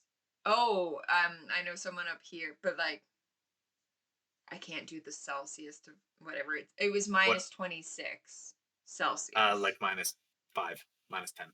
Okay. Anyway, and was working out all day, and so the question was, at what point is it unsafe to work? Do you have, Crescent, a message, like a moment of it's unsafe to work? Because we do for working in retail.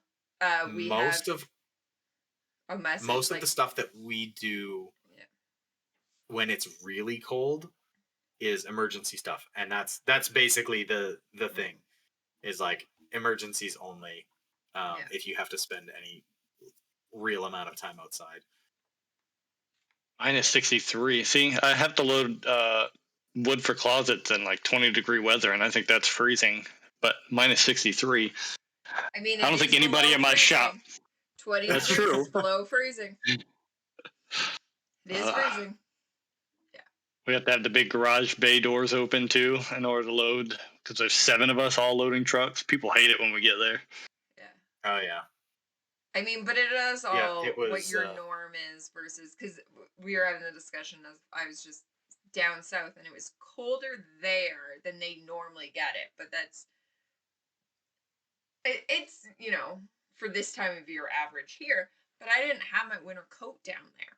So I got called out of like, how do you call yourself a Canadian? And I was like, I'm not normally wearing my spring jacket in this weather. I normally have a thicker coat, is how I call myself a Canadian. Yeah. If you want to know how our weather is where I live, it was a high of like 28 today. On Wednesday and Thursday, it'll be 65, and it'll be 71 on Friday. Can you? Yeah, it's actually supposed to be like 32, 33 here this week. I will be driving through your area in about a month, so if you can keep that weather, that'd be great. Thank you. In about a month, it should start warming up. Perfect. Okay, back to our chapters. Back to whatever. We've been skipping the last chapter for like 25 minutes. So we get Fa is cornered. His voice thing has kind of stopped working. Yes. It goes in and out. Oh my god. For anybody that hasn't listened to that on audiobook, find somebody that you know that has the audiobook. Just get them to hook you up. Paragraph. That one section. It's incredible. TGR is the pinnacle. Yeah. Sorry, Siren. We love you, Siren. But AKA Clarion. It goes in and out of his like module, his voice like modulator, Darth Vader voice to his like his Vader voice, his posh British accent. And Daryl calls it out of how intelligent he sounds without it, and he no longer sounds like Ragnar. Not that I think Ragnar and he's ever sounded Darth Vader-ish, but still. No, but it was for him it was the baritone. But I like the fact that he sounds more scared. Yes. He's begging for his life now. Yeah.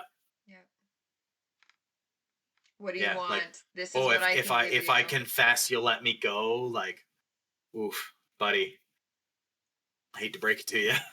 All he wants is his toes in the sand. That's all he wants. Yeah.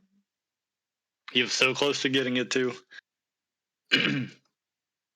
But I think it's interesting how he confesses to everything, but conveniently leaves the Lysander bit out. So we still, at this point, at least from Dara's perspective, don't realize that Lysander's a part of it. Yeah. He just talks about how they have theorized that he is part of it. But Bob mentions that Atalantia was supposed to come and take over. Yeah.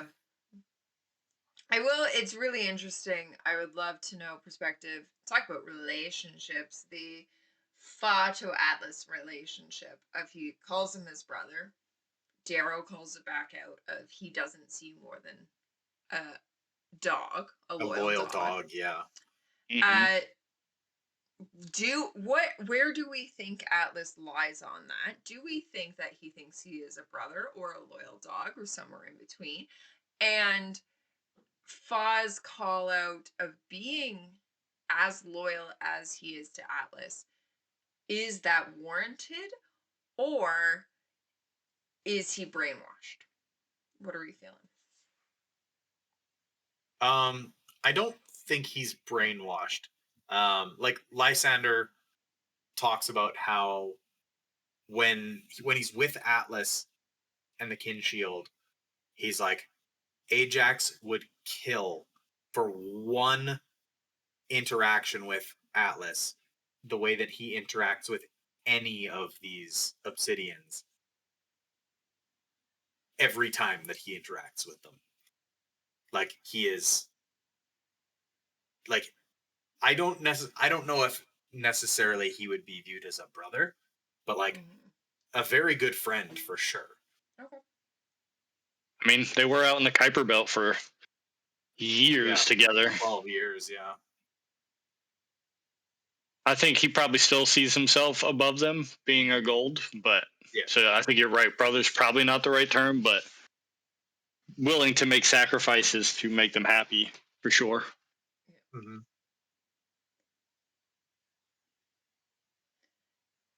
Yeah, I would go along with that if there is something there. I do think Fa thinks it's more than it is, because I think as a gold, Atlas is not ever going to fully admit that they're equal.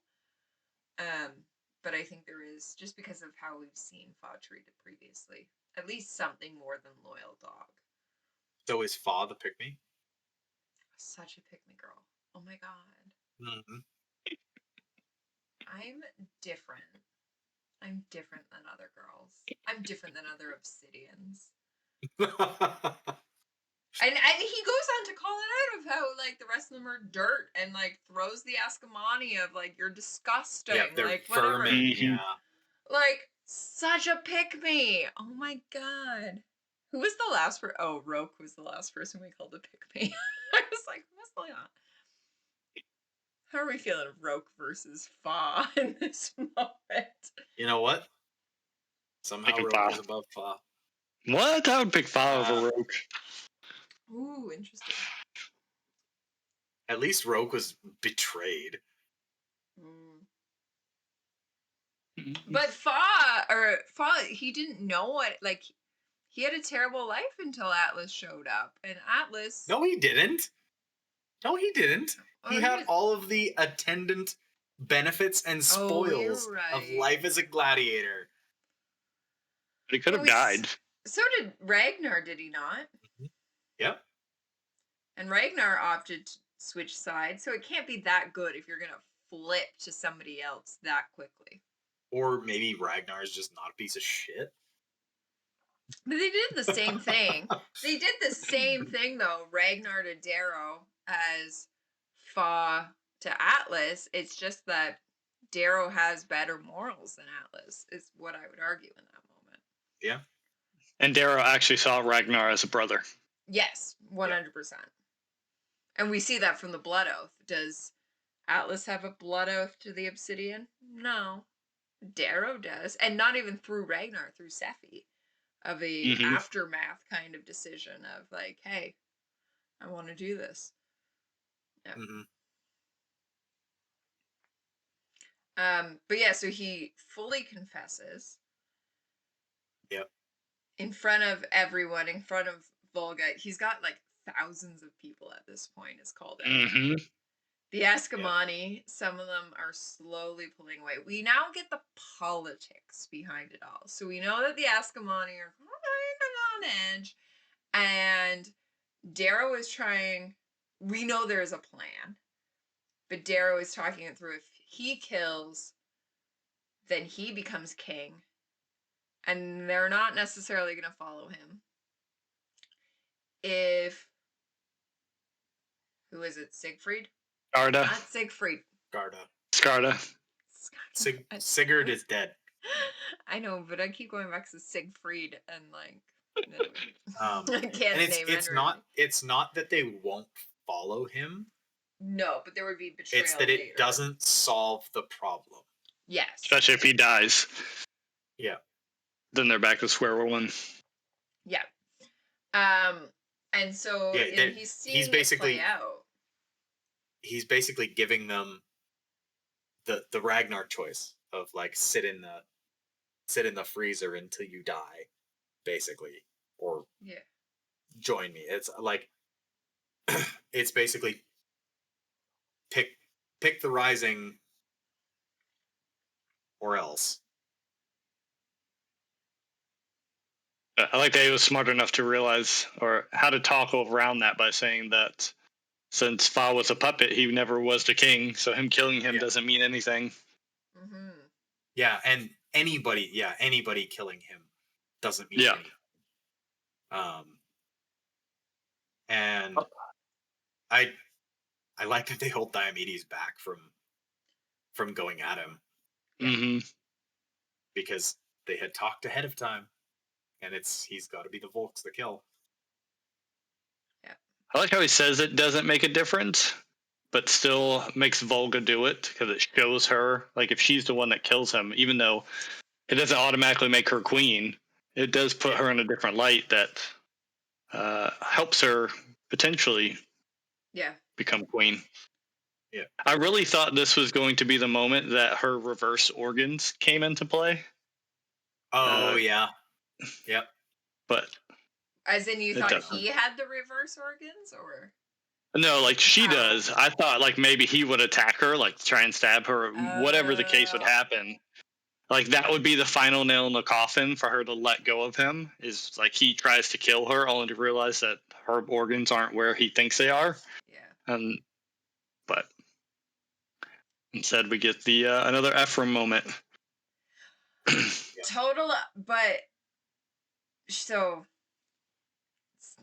grabs in, waits for the click, pulls out, and then deems him unworthy. Yeah, and just essentially chucks his heart in the trash. Mm-hmm. Over the shoulder, like, absolutely not. We're not even eating your heart. Fuck you. And yeah, you have to be worthy to have your heart eaten. Did we had this discussion when Ephraim died, and I'm sorry to bring it up again, but how long do you live without a heart? It's at least 20 seconds. Yeah, I don't know. Are we counting the like 7 minutes of brain death? Well, because or are we counting the time until the oxygen runs out in your brain?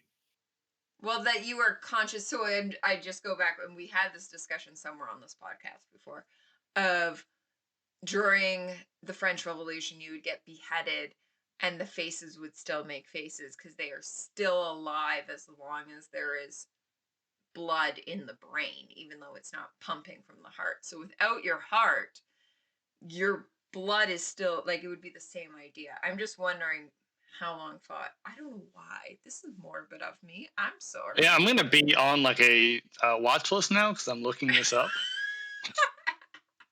Okay, technically, someone lived without a pulse for 3 days. What? But I think that's an anomaly. Without I think it's until the blood goes away from your brain. Yeah.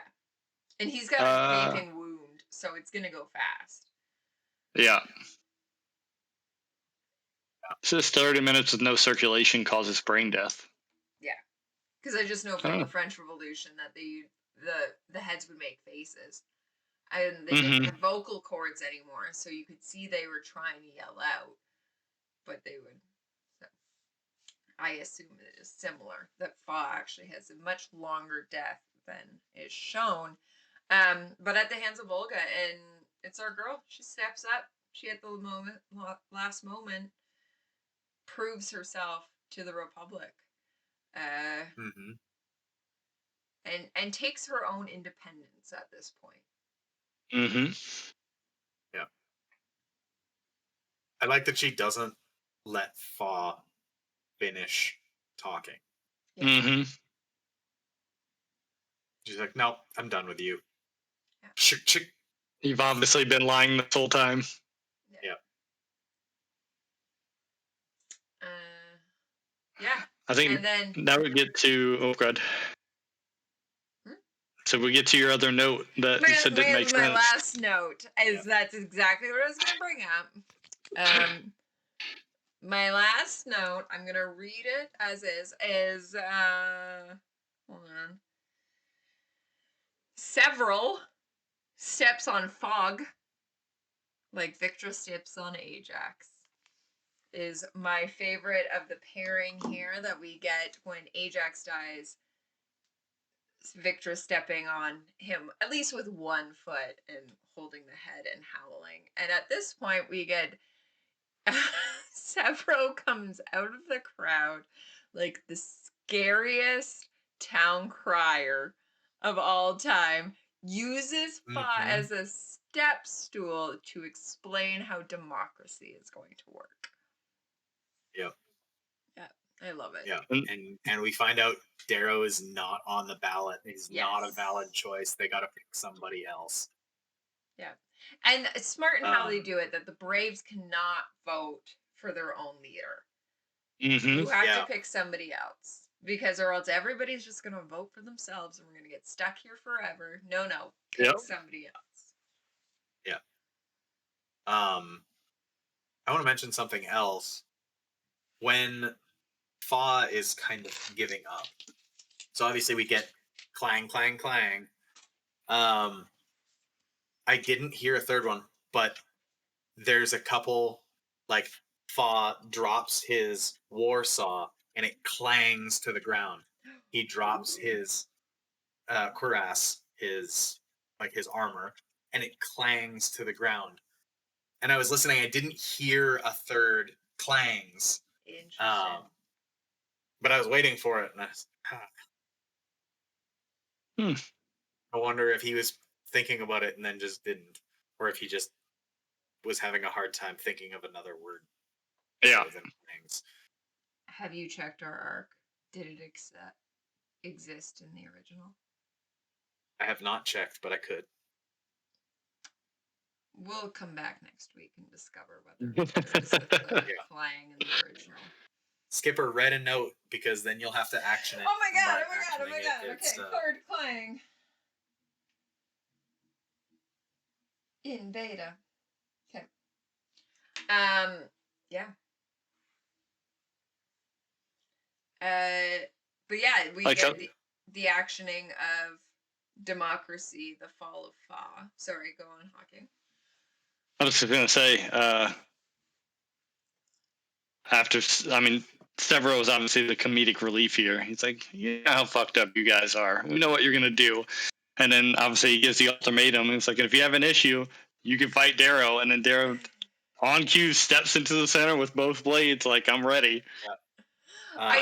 And Severo immediately prior to that is like, and he's gotten a lot scarier since you last saw him. But even prior to that is, I love his stuff. We've been through some good times and some bad. Yeah, and now some bad times. But let's focus on Severo is in his prime as per usual. Yeah. And then we get to go back to the Pandora, in which I love Severo the whole time is like, my wife's ship, and then goes, my wife's employees. Who are my employees? And takes that moment of like, wait, this is fucking my ship, and then they get to go hunting at the end of I love that Severo is like aghast at the condition of this ship, and Cassius is like, now you care about a clean ship? That's where now you care. Cassius steals the one line and we have to go sweep the ship. He steals it from Severo, the two of them back to their bickering ways. And he calls Severo Ares. Yes. Waiting on you, Ares. Yeah, waiting on you. That's a good way to end that chapter. It's so good. Yeah. Phenomenal all around. What we did miss was Diomedes then he doesn't have full faith in the democracy. Yeah, Darrow does. Yeah, Darrow is like, experimenting with democracy. Yeah, and Darrow's like, I need you to calm down and just wait. Wait. Yeah, literally tells him, get out of my face. Mm-hmm. Yeah. It has valid points. It's like, you said you get rid of them. I will. If you still want your planets to be here when they leave. Yep. Yeah, I'm trying to make sure they don't nuke the planet or steal a bunch of your people. Yeah. That's the end. Mm-hmm. Thoughts, feelings, comments. What do we how are we feeling at the end of this? Any other tangents? This is the end of part 3. Yeah. This is one of the ones I broke the rules for. We got an extra chapter. This was a 6-chapter episode, and then the next week will be 4 because, sorry, Patreon, you wanted a perfect 5, and I was not about to do it for this. Yeah. So how are we feeling at the end of part 3? We're feeling pumped, honestly. Yeah. The band's getting back together High finally. energy. Yeah. Darrow's back to his badass self. Volga's the big back. baddie is gone. Yep. Diomedes is what we think is fully on our side. He doesn't fully agree with some of the decisions, but he showed up. We missed that whole part of, will he show up? Has he screwed us over? What is happening? And Diomedes shows up. The Black Owls, he does his duty. Cheon, is the one who hands over holding the Twilight Helm. Yeah, the band is back. Definitely a good feel good to the end of a part, which isn't always the case with Pierce. Yeah, for sure. Honestly, like, probably more often than not, the end of the part is kind of dismal. Yeah. Yeah. There's some good chapters coming up. Yeah. Prepper is on next, with Charon getting, spoiled just a little bit, the epic chapters. Charon, I think, was the first to respond, having an he insider. Was all over that. To be fair, he is a real life friend of Crescent, so had an insider scoop on that one. And then we end it all with Salem, and then Salem will also be back for a full end review. But we have some epic chapters coming up before we get to that end of. I will say, and we can go back and say other things after, but just as we bring it up, that Lightbringer review, as you are watching this, there will be a survey live of I want your written responses to some of the relationships, who you liked. We're talking Diomedes and Ari. We're talking, I don't know, Lyria and Cassius. What do we see there? What's happened throughout? And so if you are watching this now, do the survey having read the whole book, is what I ask. I know we're a little bit time-wise off, but that's how it has to happen with recording. Get me those, as well as there will be secondary questions that are sent out that I would like voice responses for. If you can send me just your verbal responses, and that's how we're doing out of context this time. And then at the very end, so we're going to have that last segment with Salem. She gets the last 4 chapters of the book because we end on 89. And then we are coming back for a different episode with Salem, in which we're going to bring back all your voices, all of your opinions. Our opinions no longer matter. We want to hear what you have to say about Lightbringer, especially the relationships and spaceships. Give us all the deep dark thoughts about the Archimedes. And the Pandora. We just got the Pandora back. Oh my god, we need to talk about it. Yeah, we did. Mm-hmm. Gone for a book and a half. But yeah, take a look either in the Howler's Den or on our Instagram. Or on YouTube. I can link it on YouTube as well. So that we can get your opinion for the end of the book. Thank you. Okay. Let your voice be heard. Let your voice be heard. Yeah, we got the Pandora back. Talk about ships. I'm sure we'll talk about it more next episode where we actually see the Pandora. But has been missing for a bit. Glad to have her back. It's fully green. Fully green. We gotta, Jade. We got Jade. Sure. Yep. Explain all the obsidian stuff out of it. Yeah, we gotta get this back to Sevro standard. Hopefully Victra standard. Oh, you got yours? Oh my god, open it. Okay, so for those watching and not, for those listening and not watching, flip over right now to YouTube. He has the Juliide box, which will contain, oh my god, nothing. It is empty. Motherfucker. I would not do this to you without having the payoff. The hell Yeah. diver. I think mine comes tomorrow. Helldiver statue showed up today. Oh, So you haven't got yours yet, Skipper? Your refrigerator one? My refrigerator went no. I have to go to the. Okay, guys, we've talked about me not mailing things. I got the thing saying I missed them sending it to the door. So when do you think I'm ever gonna pick that up from the post office? Yeah, it's Because probably not the even- post office that's in your building. No, not my work building because it came to my house. Because even Yeah. I am so tempted. We need to talk about not just that one, which is my refrigerator one that Jigsaw lovingly signed the bottom of, but the other one I also got the action figure, and I feel like, okay, you guys probably didn't have this experience, but your Barbie, a lot of the time, you didn't want Barbie with Ken, you wanted Barbie with G.I. Joe. And I, behind me, have my Skipper doll.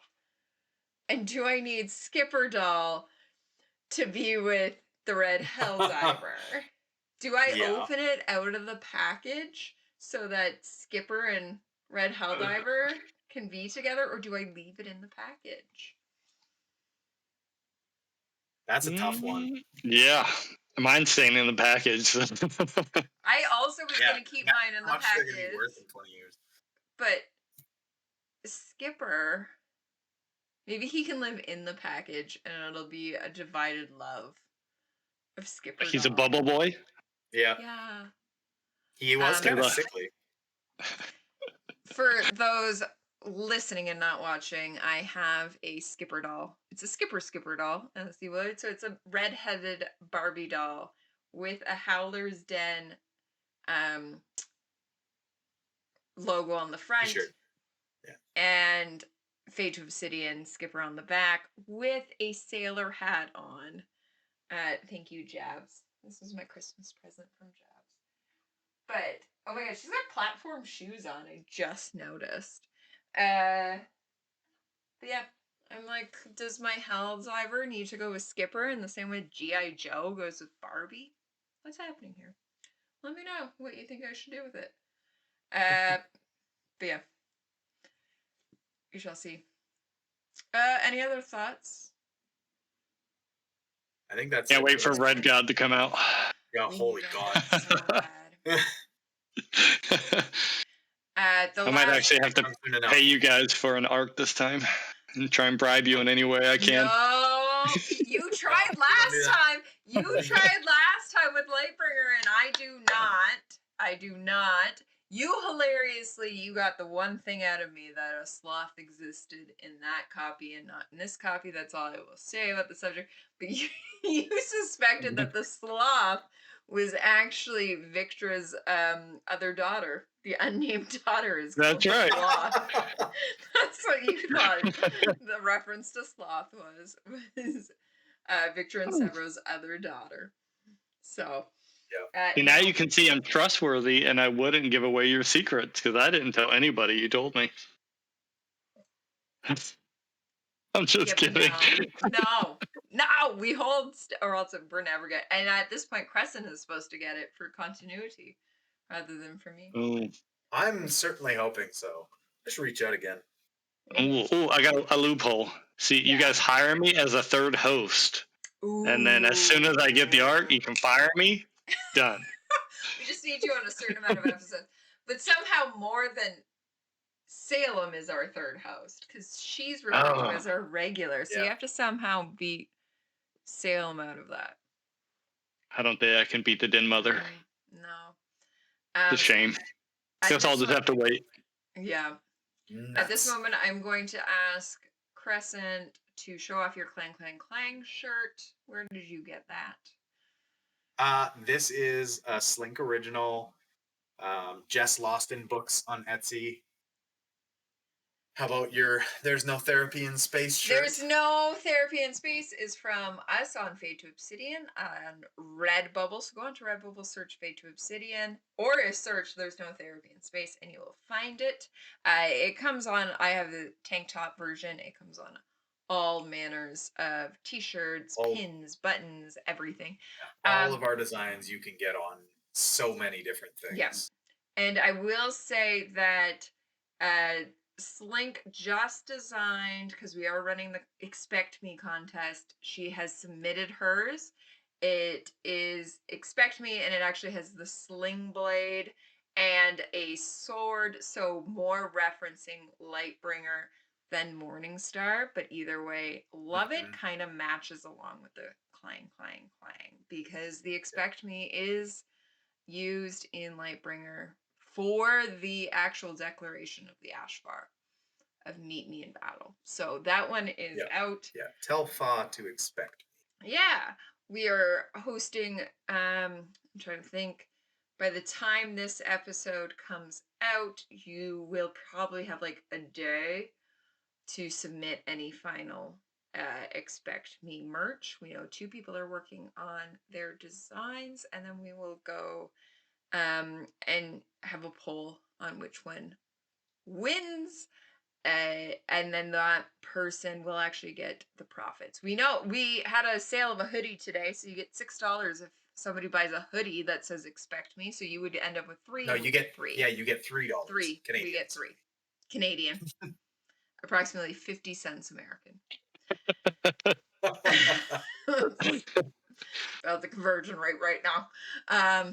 But yeah, so do that. And then join us on Instagram, on YouTube, on Google Podcast, Apple Podcast. Check out our Patreon. You get Patreon. You get behind the scenes. You pay $5 US a month. You get postcards from me. Yep. Does Hawking have a small Hawking, stack do you have of it there? them? Hawking, did you get my postcard yet? Oh yeah, I think so. Spoilers for everybody who doesn't get postcards. I actually sent a postcard. I did. This is the one. No, that's the one you sent. No, there's one just from me coming. There's one just from me coming. Ooh. Then no, I haven't gotten that one yet. Okay, nobody's posted it yet, so I figured that no one had seen it yet. Okay, so they are coming brutalized. Well, it rained on this day. It was raining really badly here, so that's what that one is. Someone else. The other one came fine. Okay, someone else had one that they had to throw out because it was so brutalized. I just want to say, for anybody who is getting postcards, if you get one and it is not in good enough shape to read it, let me know. Yeah. DM me, DM us on Instagram, shoot me a message in the den. I take pictures of all of them before I send them out. So you will get to read your card if it doesn't show up in a state that is legible. The ones I sent, I did not take pictures because I can't be expected to do anything. I'm surprised you sent one. Expected to send them.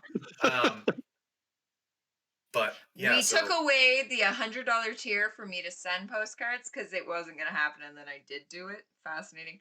So for January, it was if you pay $50, we will play chess live just for you. We need a February $50.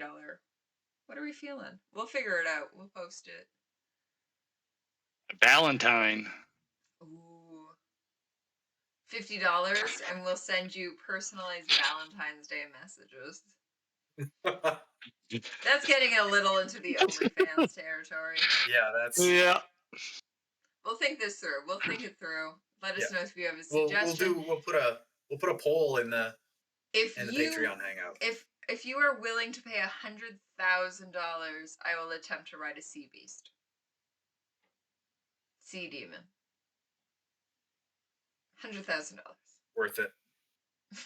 Worth it. Now we're just getting unhinged. Yeah, I feel like there's some innuendo there, but no. It's gonna be an orca whale, or I go up north and like narwhal.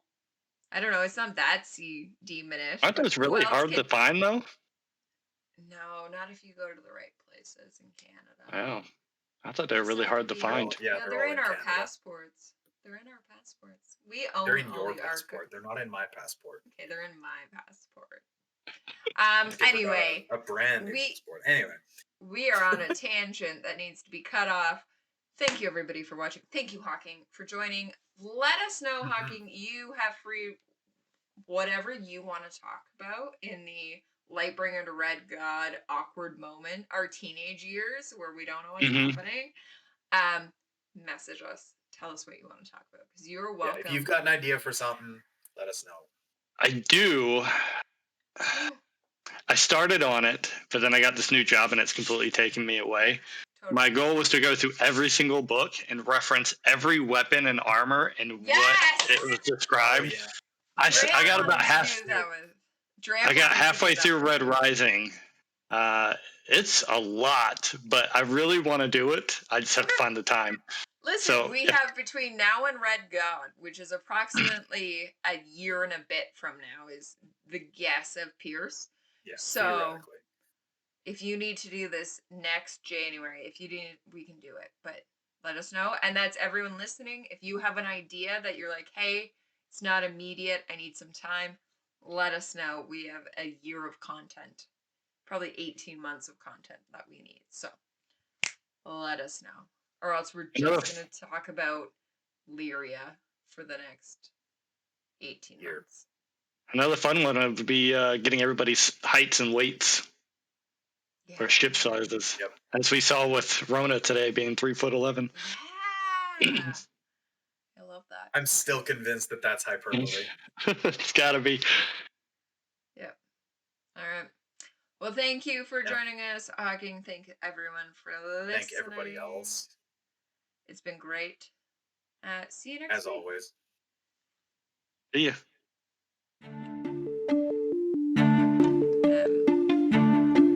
I got 3. I'm done recording. I have to pee so fucking bad. So do I. Okay.